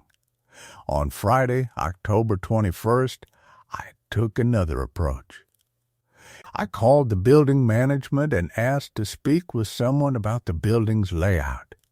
Specifically, I wanted to know about the fire escape lock.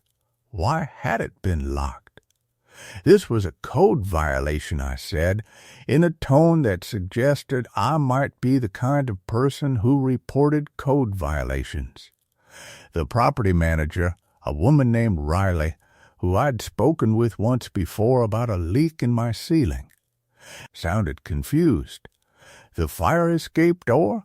The one on the second floor? Yes, I went home Thursday and it was locked. I haven't checked it since. There was a pause. I heard the sound of typing. That's not possible, Riley said. That door isn't locked. It hasn't been locked since the building was built. We get quarterly inspections on that door. If it was locked, it would be a serious issue. I tried it Thursday evening. It wouldn't open. Could you check it now? I did. I went to the second-floor landing, the fire escape door. I tried the handle. It opened immediately. The door swung out into cool evening air. The fire escape stairs descended toward the courtyard, the railings catching the last of the day's light. 23 steps to the third floor. 23 steps up to where I was standing. Everything was normal. I thanked Riley and hung up. That evening I ate dinner and made a decision. I was going to count the main stairwell methodically, systematically, from bottom to top and top to bottom. I was going to record the results. I was going to measure the handrail. I was going to note the light. I was going to describe the carpet texture. I was going to document everything in detail so that when I reviewed the data, I would have an accurate picture of what was actually occurring versus what I was perceiving. I was going to make the stairwell prove itself. I gathered a notebook. I gathered a pen. I found a measuring tape in a kitchen drawer, something left over from hanging shelves. I checked my phone to make sure the battery was charged. I was as prepared as anyone could be to investigate their own sanity. I opened my apartment door and looked down the hallway toward the stairwell. The stairwell door was closed. It always was. A standard fire door with a silver handle and a small circular window of reinforced glass. Beyond the glass, I could see the first few steps of the descent disappearing into shadow. I stood in my doorway for several minutes, notebook in hand. Then I heard something. It was a sound I'd heard many times before in the building, and yet, in that moment, it seemed new. It was the sound of someone using the stairs. A person descending from above, their footfalls marking each step. The rhythm was steady, deliberate. The person was counting. I could hear their lips moving almost. A soft vocalization of numbers. Too quiet to make out the exact words, but unmistakable in its intent. Someone was walking down the main stairwell, and they were counting every step. The sound descended from above my floor and grew louder as the person neared the second-floor landing. I stepped back into my apartment and closed the door. The footsteps continued. Down, down, the counting continued, that soft whispered litany of numbers that I couldn't quite hear but could somehow understand in my bones. The person reached the landing below and began to descend toward the first floor. I waited until the sound disappeared completely. Then I waited another 5 minutes. Then I opened my door again. The stairwell was silent. I looked at my notebook. I looked at the measuring tape. I looked at my phone, still fully charged. I set them on the kitchen counter and did not go back to the stairwell that night. The counting has continued. It happens at odd hours now. Early morning, late evening. Sometimes I think I hear it around midnight. Different people, I think, though they all count the same way. With that particular intensity, that particular focus, as though the act of counting were the only thing keeping them connected to the building itself. Sometimes I wonder if they're counting what I counted, if they're finding the same discrepancies, if they too have noticed that 14 plus 23 does not equal the distance between floors, and yet that is exactly the distance that exists. The fire escape remains reliable, 23 steps, always 23. But I've noticed something new on the fire escape, a small scratching in the metal railing about shoulder height on the exterior side. It's a tally mark. And then another, and then another. Dozens of them. Someone has been marking the fire escape, counting something on the fire escape, keeping track. I don't know how long the marks have been there. Last night I took my pen and added one of my own, a small line in the metal right below the others. It took longer to scratch through the paint than I expected. The next morning I found something on my doormat. It was a piece of paper, folded once. The paper was ordinary, white standard letter size, the kind you'd buy in any pack of 500.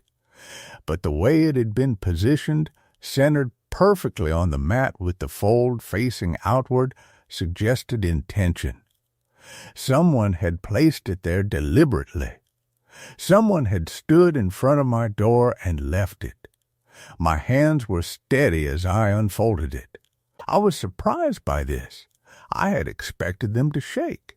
Inside, written in careful capital letters in what looked like ballpoint pen, was a series of numbers. 274913586 below that, another line, floor 3 does not connect. And below that, a single word, stop the handwriting, was neat, almost mechanical in its precision. The kind of writing that someone produces when they are very focused, very careful, very deliberately trying to communicate something of importance. There was nothing frantic about it, nothing that suggested panic, just clarity. I stood in my doorway with the paper in my hand and felt something shift inside my chest. Not fear, exactly. It was more fundamental than that. It was the sensation of crossing a threshold I hadn't known existed.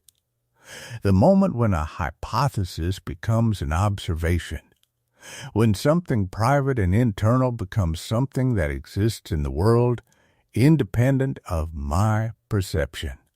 Someone else knew. I read the message 3 times. The numbers meant nothing to me. They could have been apartment numbers, or floor codes, or step counts from some permutation I hadn't considered. But the message was clear. Someone was aware that I was investigating. Someone knew what I was looking for, and someone wanted me to stop. I locked my door and went to work. It was the wrong decision, and I knew it even as I was making it. The rational response would have been to stay home, to examine the note, to consider its implications in sunlight with coffee and a clear head. Instead, I showered, dressed, and moved through my morning routine like a person operating from memory. By the time I reached the office, I had almost convinced myself that the note didn't exist. This conviction lasted until approximately 2 o'clock in the afternoon. I was at my desk, working through expense reports for the regional manager, when Riley from accounting stopped by. "Hey," Riley said. "Do you have a minute?" Riley was a person I saw regularly, but didn't really know. We exchanged pleasantries in the break room. We held polite conversations in the elevator. But we weren't friends. And Riley had never before come to my desk with that particular expression, not quite worried, but the baseline of normalcy subtly shifted out of alignment. I closed the spreadsheet and gestured to the empty chair beside my desk. "What's up?" "This is going to sound strange," Riley said. "And I'm not even sure why I'm asking you specifically, except that you live in the Ashford building, right?" My jaw tightened. I nodded. "So does my sister. She called me this morning and she wasn't making a lot of sense. She said she'd been in the stairwell last night and something was wrong with it. She kept saying the stairwell counts different, that the numbers don't match. She said she went down and it was more steps than it should be, and when she came back up, it was fewer steps again. And that isn't possible, but she swears it happened." I didn't respond immediately. I was aware of my hands on the desk, aware of my breathing, aware of the weight of the chair beneath me. "Is she okay?" I heard myself ask. I mean, that's the thing. Riley leaned forward slightly. I told her she probably miscounted or something, right? People do that. But she got really insistent. She said she counted on the way down and on the way up, And the numbers were different, and there's no way that's possible unless the building itself is, I don't know. She was scaring me a little. Did she say which floors? That's the weird part. She said it was between 3 and 2. Like coming down from 3, there were more steps than should logically exist. But coming back up from 2 to 3, there were fewer. I felt my throat constrict. "What does your sister do?" I asked. "For work, I mean. She's a night auditor. She keeps odd hours. She was coming home around 4 in the morning. And she was the only one in the stairwell?" "I think so." "She didn't mention anyone else." Riley paused. "Why? Is this something that's been happening to other people?" I told Riley that I didn't know. This was technically true. I didn't know. But I was beginning to understand that my ignorance was no longer a protection. When Riley left, I pulled up a simple search engine and typed the address of the Ashford building. My hands were shaking now. Slightly, it was harder to ignore than before. The first result was a property listing from 2 years ago. The building was constructed in 1987. The building was sold in 2003, again in 2009, and most recently in 2019. Nothing unusual, nothing that suggested anything other than a standard residential building in a standard part of the city. The second result was more interesting. It was a forum post from 8 years ago, from someone asking about the building. The post had been deleted, but Google had catched it. The title was, "Ashford Building? Strange Architecture?" The body of the post read, "Does anyone else live in the Ashford Building on Riverside? I've been here for 6 months, and I can't figure out why the stairwells don't match up with the actual layout of the building. Like, I've tried to trace how the stairs connect the floors and the math doesn't work. Am I crazy? Has anyone else noticed this?" There were no replies visible in the cache. The post had been made at 3:17 a.m. I closed the browser. I called in sick to work and drove home. The drive took 20 minutes. During those 20 minutes, I did not think about the numbers on Riley's sister's watch, or the note on my doormat, or the voice that counted in the stairwell at odd hours. I thought about nothing at all. I kept my mind carefully empty, the way you do when you're afraid that any stray thought might crack the thin facade of normalcy you're holding around yourself. When I got to the Ashford building, the fire escape was waiting for me. The tally marks were still there, unchanged. I counted them again. 47. 48 if you counted the one I had added. I looked at the marks more carefully this time, trying to see if there was any pattern to them, any indication of when they had been added. Some of the scratches were deep, the paint worn completely away to bare metal that had begun to rust. Others were recent, the paint still curled slightly at the edges. The oldest marks looked like they could be years old. The newest marks looked like they could be from days ago. Someone had been marking this fire escape for a very long time. I went inside.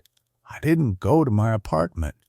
Instead, I took the stairs to the second floor, exited into the hallway, and then re-entered the stairwell to ascend to the third floor. I was counting. 1, 2, 3, 4, 5, 6, 7, 8, 9, 10, 11, 12, 13, 14, 15, 16, 17, 18, 19, 20, 21, 22. 22 steps from the second floor landing to the third floor landing. I stood on the third floor landing and tried to breathe normally. My heart was moving too fast.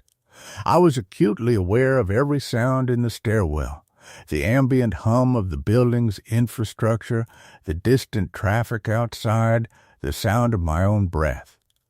Then I descended. 1, 2, 3, 4, 5, 6, 7, 8, 9, 10, 11, 12, 13, 14, 15, 16, 17, 18, 19, 20, 21, 22, 23, 24, 25, 25 steps from the third-floor landing to the second-floor landing. I stood on the second-floor landing and felt something fundamental rearrange itself in my understanding of the world. Not fear. Fear was a reaction to external threat. This was something worse. This was the sensation of discovering that the external world did not operate according to the rules I had assumed it followed.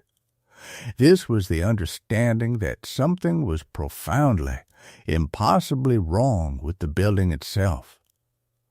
I pulled out my notebook and recorded the measurements. My handwriting was less steady than the note on my doormat had been. Then I went back up. I counted 33 steps going up to the fourth floor and 36 going down from the 4th to the 3rd. The discrepancies continued. They accumulated. Each measurement I recorded deepened the wrongness. By the time I reached the first floor again, I had filled 4 pages of my notebook with measurements that should not have been possible. I sat on the first floor landing for a long time. I didn't know how long. An hour, perhaps, maybe longer. I was trying to construct an explanation, a rational framework that could accommodate these observations without requiring me to accept that the building itself was operating under rules that should not exist. I couldn't construct one. Around 7 o'clock, I heard footsteps in the stairwell again. They came from above, descending from the 4th or 5th floor. The footsteps were slow, measured, and as they drew closer, I could hear the counting again. The voice was quiet, almost a whisper, but it was unmistakable. Someone was walking down the stairs, and they were counting each step, and the rhythm was identical to every other time I had heard the counting. The same focus. The notebook ran back at least 7 years by the final page, and before that there were other pages, the ink fainter, the handwriting less careful but still precise. Someone had been counting this.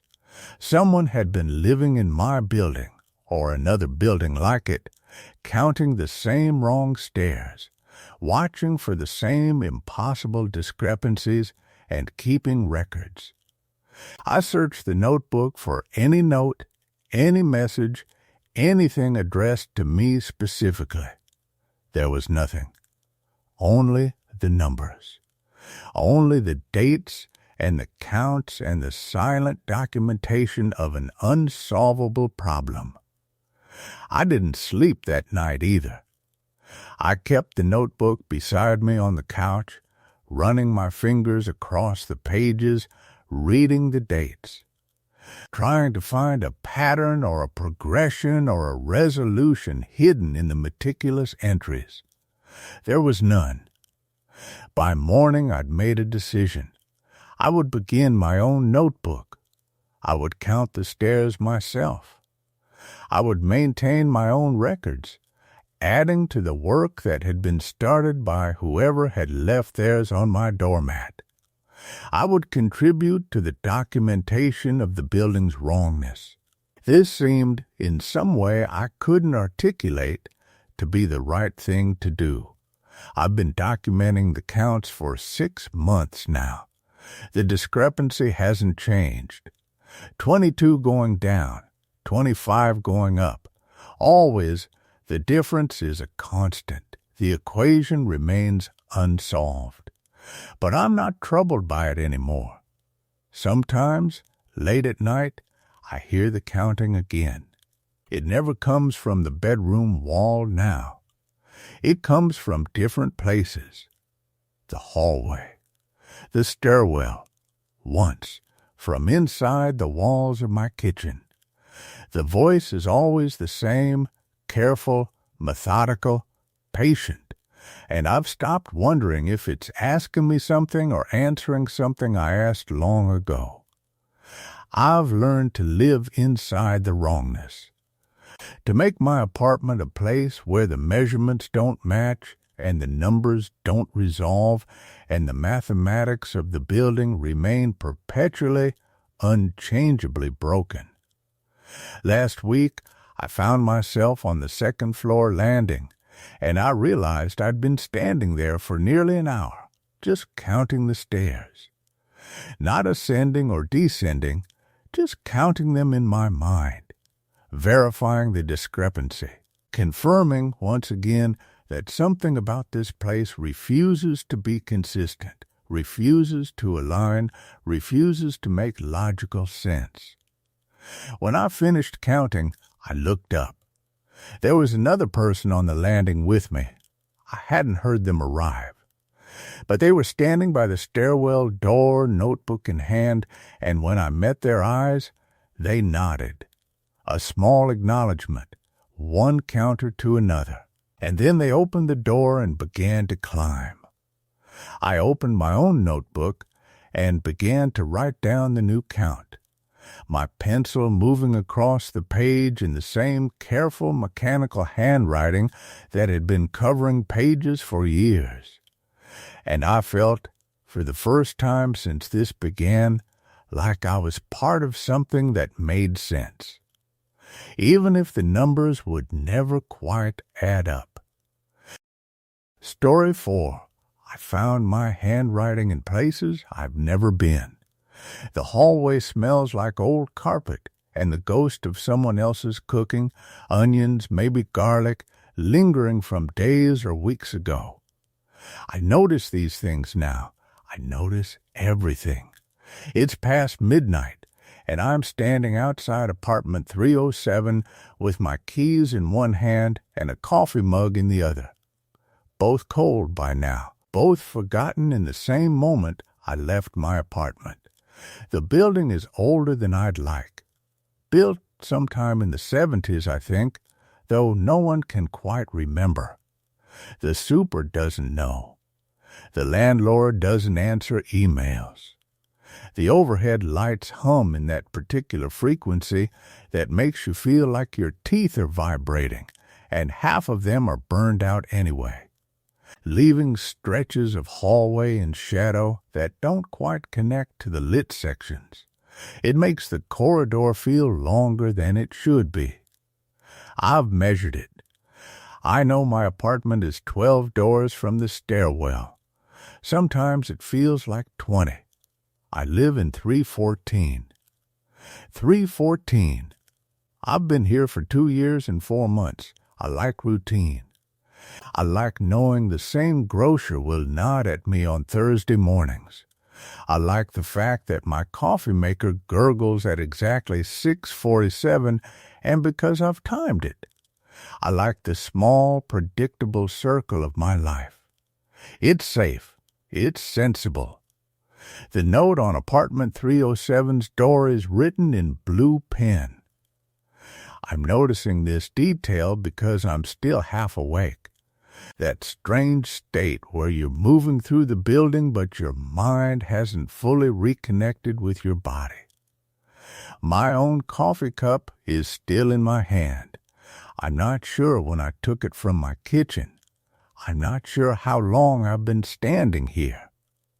The note is folded once, wedged into the crack where the door meets the frame.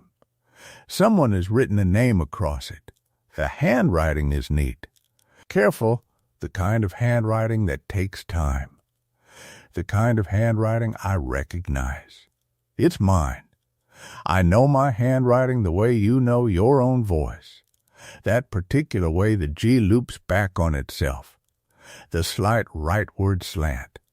The dot over the I that's maybe half an inch above where it should be. I've been writing the same way since I was 9 years old. The name on the note is Blake. I don't know anyone named Blake in this building. I know the woman in 316 has a cat. I know someone in 312 watches television at very high volume until midnight. I know the stairwell on the eastern side creaks on the 6th and 7th steps. I don't know Blake. I've never written this note. My hands are shaking. The coffee mug shakes with them, and a small amount of cold liquid sloshes against the rim. I don't drink it. I stare at the note instead. The reasonable explanation is simple. Someone is forging my handwriting. But that requires a level of precision that feels almost impossible. That requires someone watching me write, someone studying my penmanship closely enough to replicate the G, the slant, the misplaced dot. I reach for the note. My fingers are close to it. I'm nearly touching the paper when I stop. Something about this feels wrong in a way I can't articulate. Not dangerous, just wrong. The kind of wrong that makes your body know something before your mind has caught up. The kind of wrong that says, don't touch this. Leave it alone. Go back to your apartment. So I do. I walk back toward 314. The hallway seems longer on the return trip. The shadows between the lights feel deeper. I count the doors as I pass them, 311, 312, 313, and I reach my apartment without allowing myself to think about what I've just seen. I insert my key. I turn the lock. I step inside and close the door behind me. The apartment is dark. It smells like me, like the coffee that's still cooling in my mug, like the laundry detergent I use, like the particular staleness of air that hasn't been moved in several hours. I set the cold coffee on the kitchen counter. I don't turn on any lights. I move to my bedroom in the darkness like I've moved through it 10,000 times before, because I have. I don't sleep that night. I tell myself it's because of the note, but that's not entirely true. I don't sleep because my mind has latched onto something and won't let go. It's turning the image over and over, examining it from different angles, looking for the explanation that will make sense of it. Someone forging my handwriting, someone studying me, someone learning me well enough to write like I write. But why? Why Blake? Why apartment 307? These are the questions I'm still turning over when the sun starts to lighten the window frames, when the building begins its slow transition from night into morning, when the pipes in the walls start their metallic groaning, and the city begins its familiar awakening sound. I'm still thinking about the note when I finally get out of bed. I'm still thinking about it when I shower, when I dress, when I go through the mechanical routine of preparing coffee and breakfast. I'm still thinking about it when I hear the sound. It's subtle, easy to miss. The sound of something being slipped under my apartment door. I don't move immediately. I'm standing in the kitchen with a piece of toast in one hand, and I'm listening to the silence that follows the sound. The hallway outside has gone quiet. No footsteps, no breathing, just the eternal hum of the building's lights and the faint sound of someone else's shower running somewhere in the walls. I set the toast down on the counter. The envelope is white. Unmarked, there's no name on it. I open it without touching the contents directly, sliding the paper out with my fingernail, and I read it without picking it up. The handwriting is mine. The message reads, "You're not being careful." I don't recognize these words. I haven't written them. And more than that, I don't understand what they mean. Careful about what? And the implication behind it, the implication that I should be careful, that I'm in some kind of danger, set something loose in my chest. I'm being watched. That's the thought that surfaces. That's what the note means. Someone is watching me closely enough to write like me. Someone is close enough to slide notes under my door. Someone knows where I sleep. I should tell someone. I should call the police. I should at least speak to the landlord, though that'll do as much good as pouring water into sand. But instead, I do something that surprises me with its clarity. Instead, I go back to my bedroom and I pull out the notebook where I write observations, small things. Things I've noticed about the building, things I've noticed about the people in it, and I begin writing down everything I can remember about Blake. The problem is that Blake doesn't exist. I search the mailroom the next morning, not in any official capacity, just casually, the way someone might check for mail they're not expecting. The rows of metal boxes, tarnished with age, are labeled with names that don't match the current tenants. No Blake in 307. There's a name I don't recognize, something that starts with R, but it's been there for years. A ghost tenant. A name the building remembers even if the person doesn't live here anymore. I ask myself why I'm doing this. I ask myself what I'm looking for. The question echoes back without an answer. The coffee shop on the corner of my block becomes a kind of refuge. I go there in the mornings now, which is a break in my routine, and I sit near the window where I can watch the street. I watch the people passing. I watch the cars.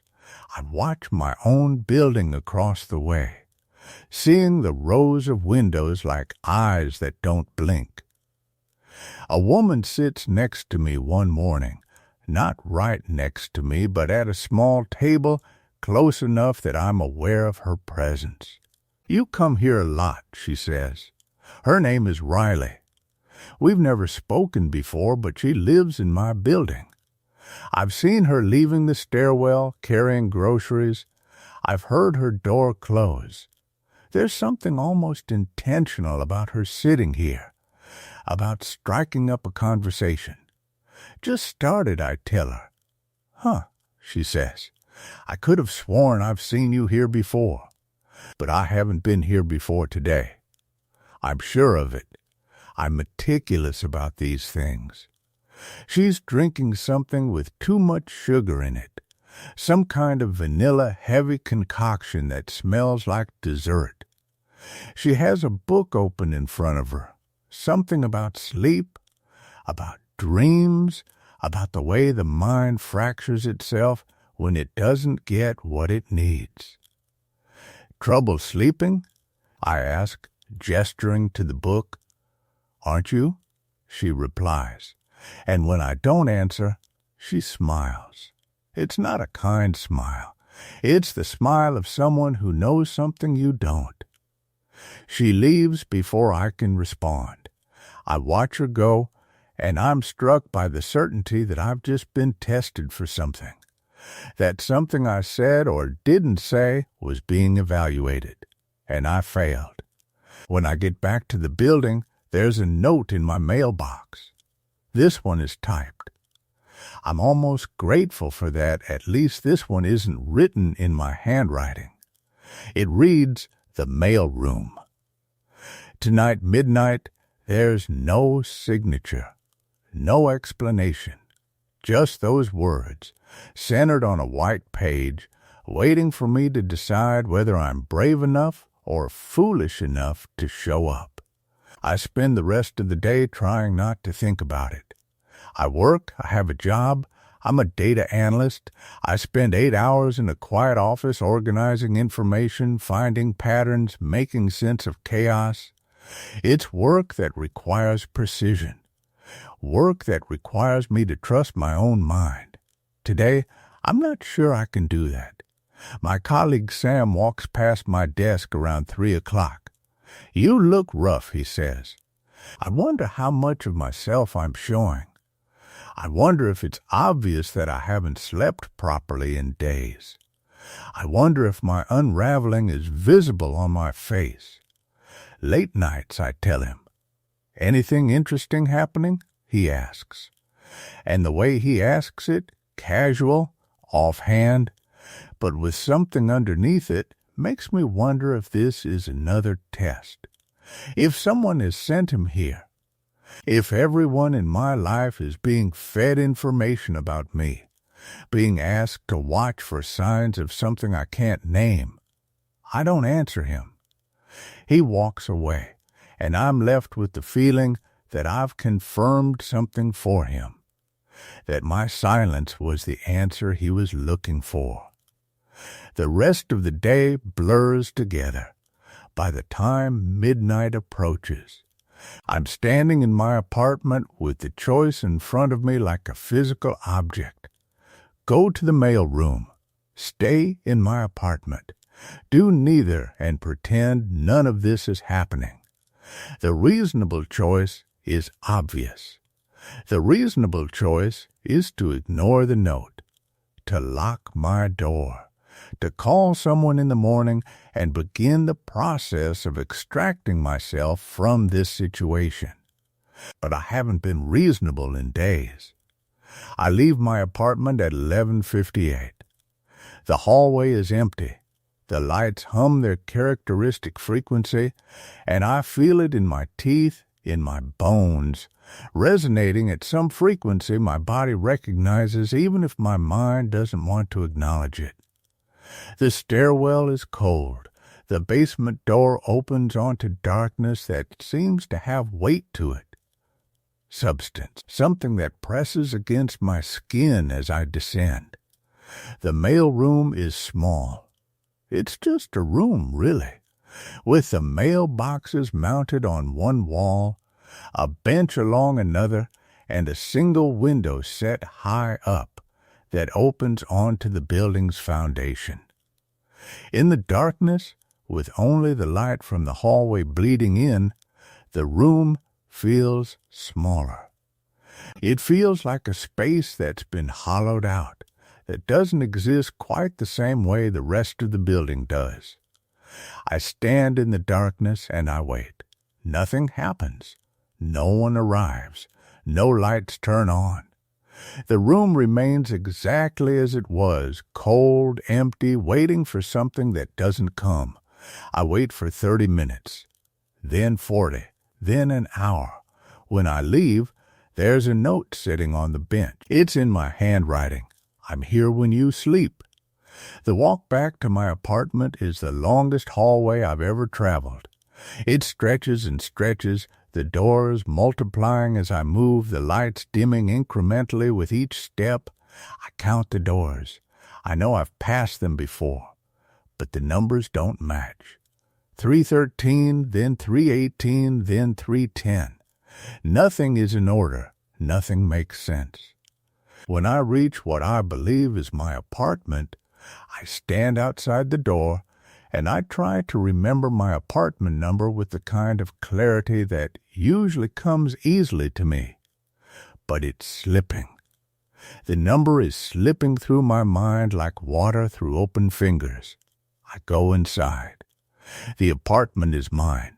I know this because it smells like me, looks like me, has the shape of my life inside it. But nothing feels right. The distances between rooms are wrong. The windows are in places I don't remember. The furniture has shifted in ways that make the space feel unfamiliar. I lock the door behind me, and I sit in the darkness. And I finally let myself think the thought I've been avoiding. What if the notes aren't being written by someone else? What if they're being written by me? The clock on my nightstand reads 3:47 when I wake up. I don't remember falling asleep.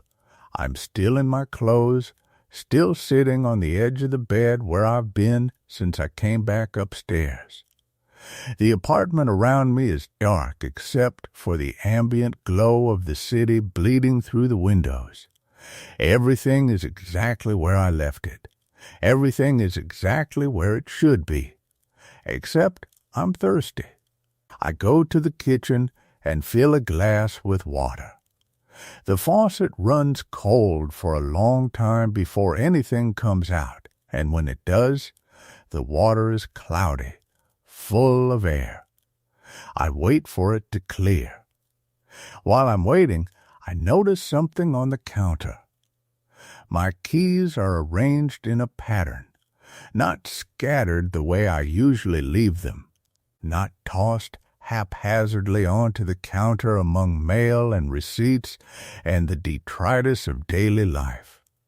They're arranged in a line, precise, intentional, the apartment key, then the car key, then the small brass key to my office desk, all parallel to each other, all touching at exact intervals. I didn't do this. I'm certain I didn't do this. I rearranged them back into their normal disorder, spreading them across the counter, and I don't think about it. I tell myself I don't remember arranging them because I was exhausted, because my mind was elsewhere, because that's the kind of thing a person does without conscious thought when they're distressed. People arrange things. People organize. It's automatic. It means nothing. The water is clear now. I drink it all at once, standing at the sink, staring out the window at the dark street below. The next morning, I wake up in my bed again, but this time I remember something. Not everything, just a fragment. A moment that comes to me in that space between sleep and waking, where memory is still partially liquid and hasn't yet solidified into the shape of the day. I remember standing in the kitchen. I remember my hands moving. I remember the feeling of arranging something, the deliberate placement of objects, each one positioned with care. But the memory is distant. It belongs to someone else. It's like watching a film of myself from a camera I didn't know was running. I get out of bed and I go to the kitchen. The keys have been rearranged again. This time they're not in a line. This time they're in a circle. My heartbeat becomes very loud. I can hear it in my ears. I'm going to call in sick. I'm going to stay home, and I'm going to figure out what's happening. But when I reach for my phone, I see that it's already in my hand. I don't remember taking it out. I don't remember removing it from the charger. And it's open to my message thread with Morgan, my colleague. The cursor is blinking in the composition field. There's nothing written, but the phone is warm. It's been in my hand for a while. Did I call in sick? Did I already send something? I checked my sent messages. Nothing since yesterday afternoon. A message to Morgan asking about a report. A perfectly normal message from a perfectly normal person who is currently standing in their kitchen holding a warm phone with no memory of how it got there. I put the phone down on the counter. I stand very still. I try to remember the last moment I was certain of, the last moment that felt like it belonged entirely to me. It was before I fell asleep last night, before 3:47. Everything before that feels real. Everything after feels like I'm watching myself through frosted glass. I'm not eating breakfast. I notice I'm not hungry, which is strange because I haven't eaten since yesterday afternoon. My stomach isn't making any demands. My body isn't asking for anything. It's just here. It's just waiting. I decide to go to the office anyway. The decision feels important, like proof that I'm still in control, still making choices.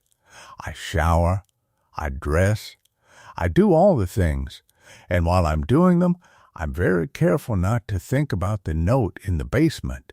I'm very careful not to think about my handwriting in a place I know I never went. I'm here when you sleep. The drive to work is familiar. I've driven this route 1,000 times. The roads are always the same. The traffic patterns follow a logic. But today, the route feels different. I'm arriving at intersections and I have no memory of traveling between them. Red light. I'm driving. Red light. I'm driving. And suddenly, I'm at the parking garage and I don't remember any of it. The drive has been compressed. It's happened to me like something happening to someone else. I park in my spot.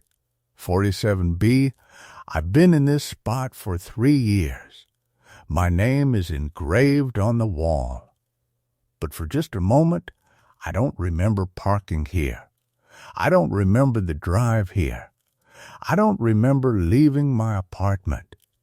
There's a gap, a white space in the timeline of my day where things happened, but I wasn't present for them.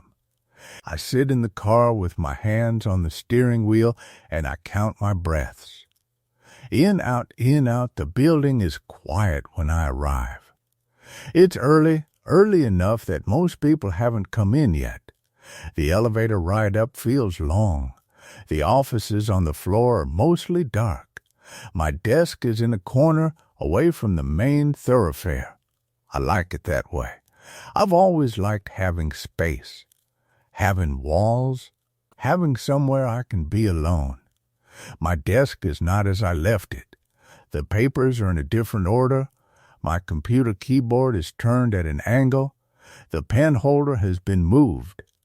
And on my desk chair, sitting upright, facing outward toward the hallway, is a sticky note. It's not in my handwriting. I'm certain it's not in my handwriting. But it is. It absolutely is. The note reads, "You're tired. You should rest." I stand in the office with the sticky note in my trembling hand, and I do something I haven't done since childhood. I start to cry, not dramatically, not noisily, just a kind of quiet breakdown where my eyes leak and my shoulders shake and I'm not sure what's happening to me. Morgan finds me like this. "Hey," Morgan says, from the doorway. "Are you okay? You look. Are you sick?" I'm not sick. I don't think I'm sick. But I'm also not sure what I am. I'm not sure where the lines are anymore between the person standing in this office and the person who might be controlling my hands while I sleep. I didn't sleep well, I tell Morgan. The words feel true, even though I'm not sure they are. "Yeah, you look rough," Morgan says. "Maybe go home? You don't look like you should be here." I nod. I put the sticky note in my pocket. And I try not to think about the fact that Morgan's concern feels more terrifying than anything else that's happened. Because Morgan is treating me like I'm the problem. Like something is wrong with me. Like I'm the one who might need help. The drive home is different this time.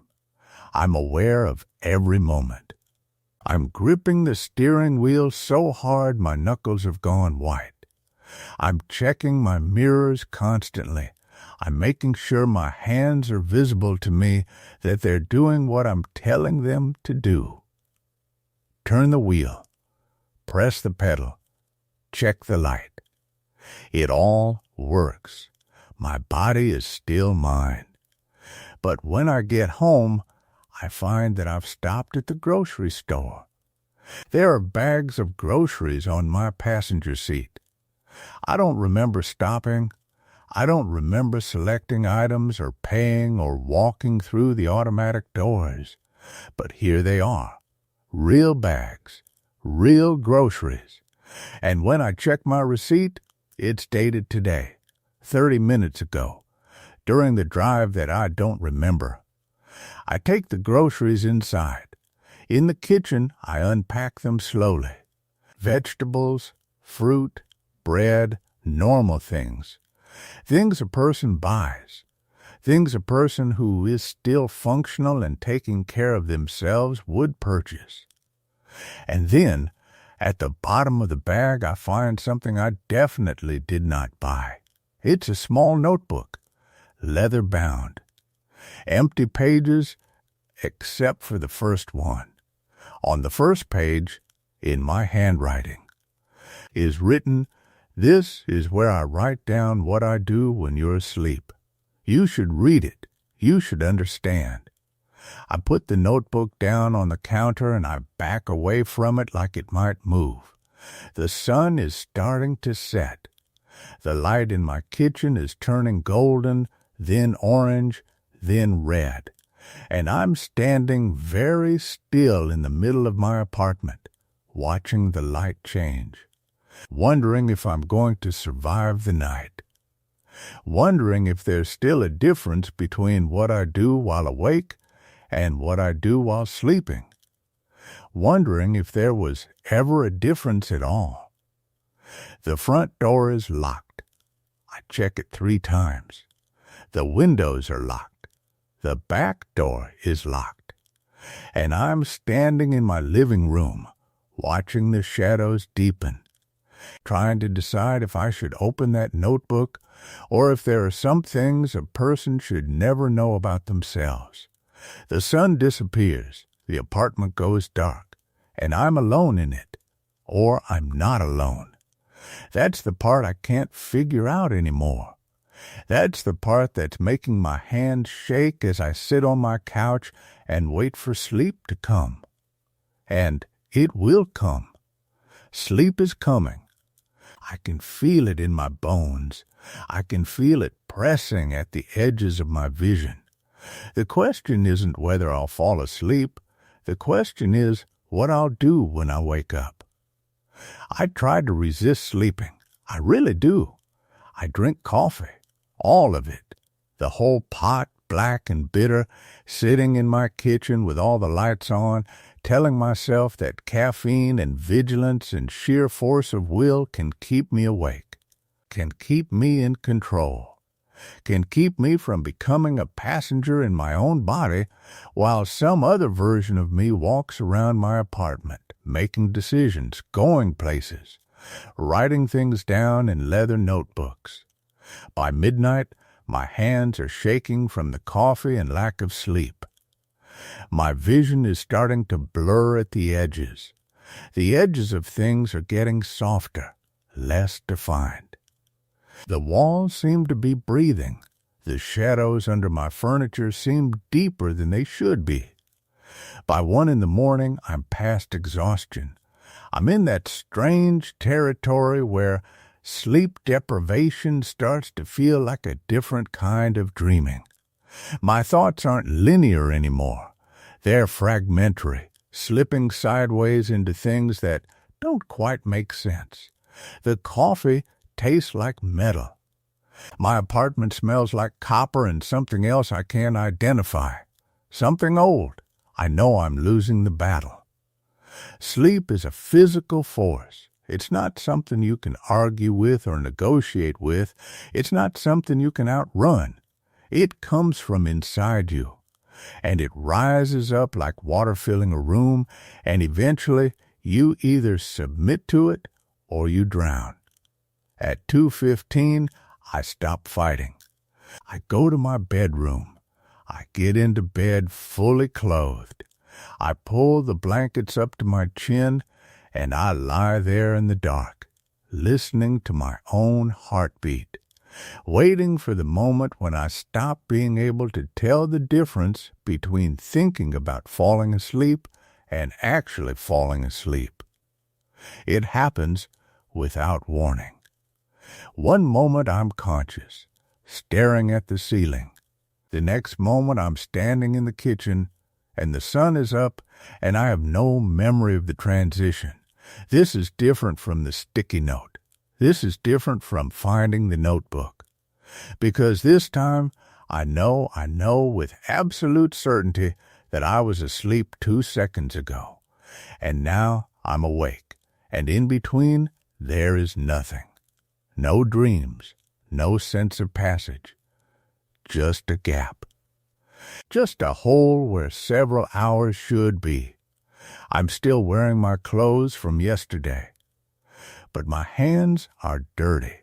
Not obviously dirty, not like I've been doing manual labor, but there's something under my fingernails. Something dark and fine, like soot or charcoal or pencil lead. And my hands smell wrong. They smell like they've been somewhere my mind wasn't. I shower. I scrub my hands raw, and the dark stuff comes off. But the feeling of wrongness doesn't. The feeling that something passed through my hands while I wasn't paying attention. That my hands touched things I shouldn't know about. The apartment is exactly as I left it. Everything in its place. No windows broken, no doors forced. No signs of anything unusual at all, except for the small leather-bound notebook still sitting on my kitchen counter, waiting. I don't want to open it. I spend the entire morning doing things around my apartment to avoid opening it. I make breakfast. I shower. I change clothes. I clean. I rearrange things. I look at my phone and I think about calling someone. And then I think about what I would say. And I put the phone down. Morgan is already worried. If I call Morgan and say I think I'm losing time and my hands are doing things I don't know about and someone left me a notebook, Morgan will convince me to do something. Morgan will want me to see someone. A doctor. A specialist. Morgan will be gentle about it, but the gentle concern is worse than anger would be. Gentle concern means Morgan thinks something is genuinely wrong with me, that I'm not someone having a strange experience, I'm someone having a mental experience, someone whose grip on reality is loosening. Maybe Morgan is right to be concerned. By noon, I can't avoid the notebook anymore. I sit at my kitchen table. I put my hands flat on the surface. I'm going to count to 3, and then I'm going to pick up the notebook, and then I'm going to read what my sleeping self wrote. And then I'm going to know. I'm going to understand something true about what's happening to me, even if that truth is that I'm losing my mind. 1, 2, 3, I open the notebook. The handwriting is definitely mine. It has the specific slant of my letters, the way I connect certain words together, the small loops I make when I'm writing quickly. This is my hand signature. This is how my hand makes marks in the world. The first entry is dated 3 nights ago, the night before I found the first sticky note. I went to the office. Everything was normal. He was sitting at his desk. I went through the files he had open. He was working on the Morrison account. I wrote down the account numbers. I don't know why. It felt important. It felt like I was supposed to write them down. My stomach drops. He. The notebook refers to Morgan in the third person. And I have no memory of writing this, no sense of having written this. I flipped the page. I drove past Casey's house. I don't know why. I haven't thought about Casey in years. But I drove past, and I knew exactly which house it was, even though I haven't been on that street since college. The house is painted a different color now. The tree in the yard is bigger. Casey might still live there. I should find out. The page after that, I went back to the office. He was still there. I waited in the parking lot until he left. Then I went back inside. I used his badge. It still works. I went through everything on his desk. I took a picture of something in his calendar, something he's been planning, something that involves money that isn't his. My hands start shaking. Not because I'm afraid of what the notebook is going to say next, but because I'm starting to understand what it's already said. This isn't the rambling of someone having a psychotic break. This isn't confused. This isn't random. This is methodical. This is organized. This is someone, me, doing something with purpose while I sleep. I flip faster now. More entries, dozens of them. A chronicle of the past week documented in my own handwriting. Watching Morgan. Tracking where Morgan goes. Writing down conversations I overheard while sitting in a corner of a coffee shop. Invisible. Taking notes in a small notepad. Finding out where Casey lives now. Driving past Casey's house multiple times. Calling Casey's number 3 times in the middle of the night and hanging up without saying anything. And then, dated last night, I need to see Alex. It's been too long. Alex deserves to know what's happening. Alex should have known about this from the start. Tomorrow night I'll find Alex. Tomorrow night I'll finally tell them. The notebook stops there. The last page is blank. I close the notebook slowly. My hands are cold now. The apartment is exactly the same temperature as it was 5 minutes ago, but I'm shaking like I'm freezing. There's a sound in my ears like wind, like pressure, like the world adjusting itself around something that doesn't quite fit. I haven't thought about Alex in 4 years. 4 years is a long time. 4 years is enough time to convince yourself that certain people have moved out of your life entirely, that they're no longer relevant, that what happened between us is past tense and should stay that way. But apparently, my sleeping self hasn't forgotten Alex. Apparently, my sleeping self has been thinking about Alex quite a bit. Apparently, my sleeping self has decided that tomorrow night, which is tonight now, is the night to reach out. My phone sits on the kitchen counter. I look at it. The screen is dark, but I know if I check it, I'll find that I've already called Alex's number. I'll find recent calls. I'll find that I've somehow, in the time I've lost, in the gaps between falling asleep and waking up, managed to track Alex down and get her number and dial it. I don't want to check, but I know I'm going to. Because that's the thing about losing time, about losing control of your own body. You start to understand that there are things you're going to do whether you want to do them or not. Terrible things. Things you'll regret. Things that will change everything. And you can see it coming. You can watch yourself moving toward it like watching a car accident in slow motion. But you can't stop it, because by the time you understand what's happening, it's already too late. The decision has already been made. By someone, by something, by a version of me that exists in the dark while I'm sleeping.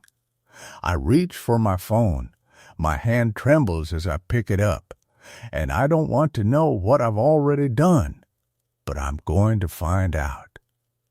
Because that's what happens when you lose control of your own hands. They keep moving forward.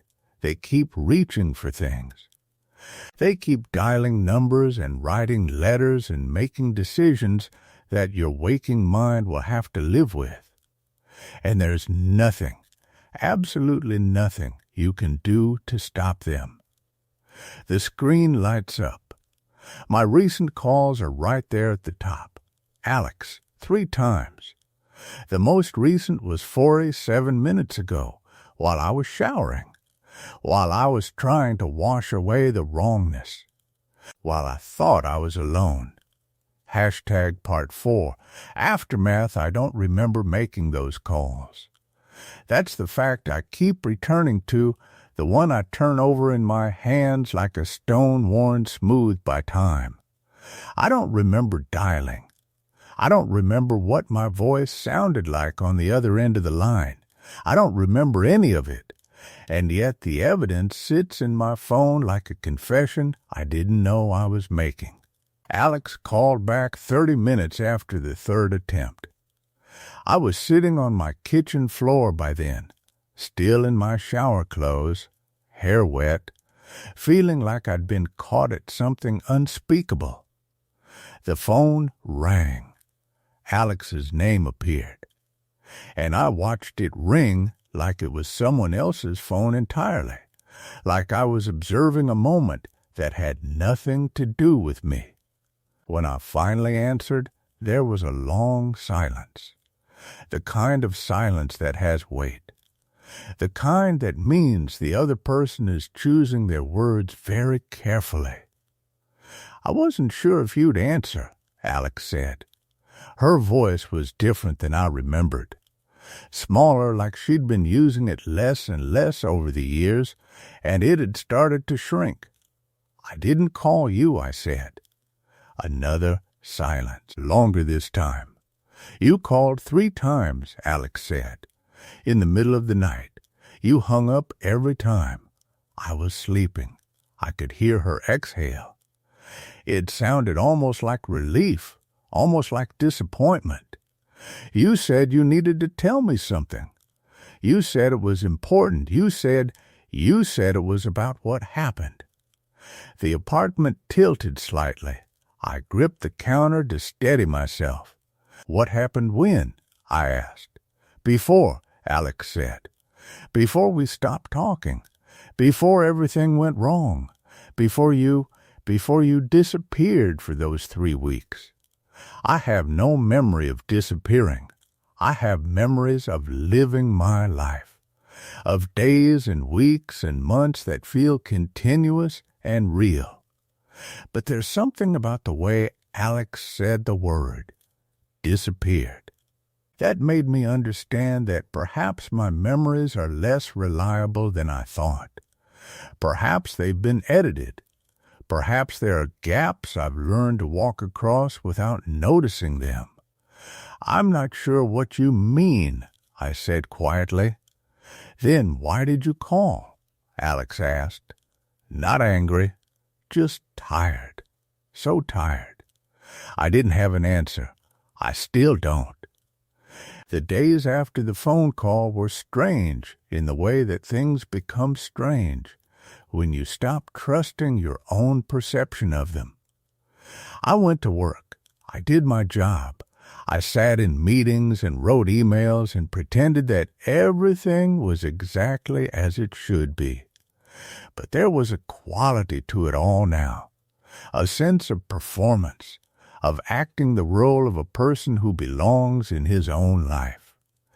On the 2nd day, I found another notebook. This one was in the back of my closet, shoved behind a box of old clothes I haven't worn since college. The handwriting was the same. Definitely mine. Definitely not mine. The entries went back further. Months further. Pages and pages of the same obsessive documentation, locations, times, observations. But these entries were old. The handwriting slightly different, like watching someone's writing deteriorate over the course of a long illness. And the subject matter shifted depending on when they'd been written. At first it was about Casey. Then it was someone named Morgan. Before that, Jordan. Before that, Sam. Different names, same pattern. Different people, same careful documentation of their movements, their homes, their schedules. Names I recognized. People I'd known at different points in my life. people I hadn't thought about in years. I flipped to a random page somewhere in the middle. The date was from 2 years ago. Sam came out of his apartment at 6:47 a.m. this morning. He wore the same blue jacket he always wears on Thursdays. I watched him walk to his car. He didn't notice me. He never notices me. No one ever notices. But I notice everything about them. I notice the way they move through the world, the way they hold themselves, the way they exist so completely unaware that someone is paying attention. I need them to know. I need them to understand that they're never really alone, that their lives matter enough to someone that I've made it my mission to document their every move. Maybe that's what love looks like now, in a world where we're all so small and so easily forgotten. Maybe obsession is just another word for devotion. I closed the notebook. My hands were shaking again. I thought about throwing it away. I actually walked it to the trash can and stood there with the cover half open, staring at the spiral binding, at the evidence of something deeply wrong. But I couldn't do it, because what if destroying it somehow made the things in it less real? What if throwing away the documentation meant that I'd actually done those things, that they were real in some concrete way that the pages had been preventing? I put it back in the closet instead. Some part of me understood that not knowing what I'd written was worse than knowing. So I put it back in the dark where it belonged, and I tried not to think about it. But of course I thought about it. I thought about nothing else. The third week after the phone call with Alex, something small shifted. A detail I might not have noticed if I hadn't been paying such careful attention to everything. I was driving home from work, taking my usual route, and I noticed that someone was following me. Not obviously, not in a way that would have alarmed me if I hadn't been the kind of person who started to understand that there are things hidden inside his own behavior that he can't control. The car stayed 3 vehicles back at every light. It turned onto my street when I turned onto my street.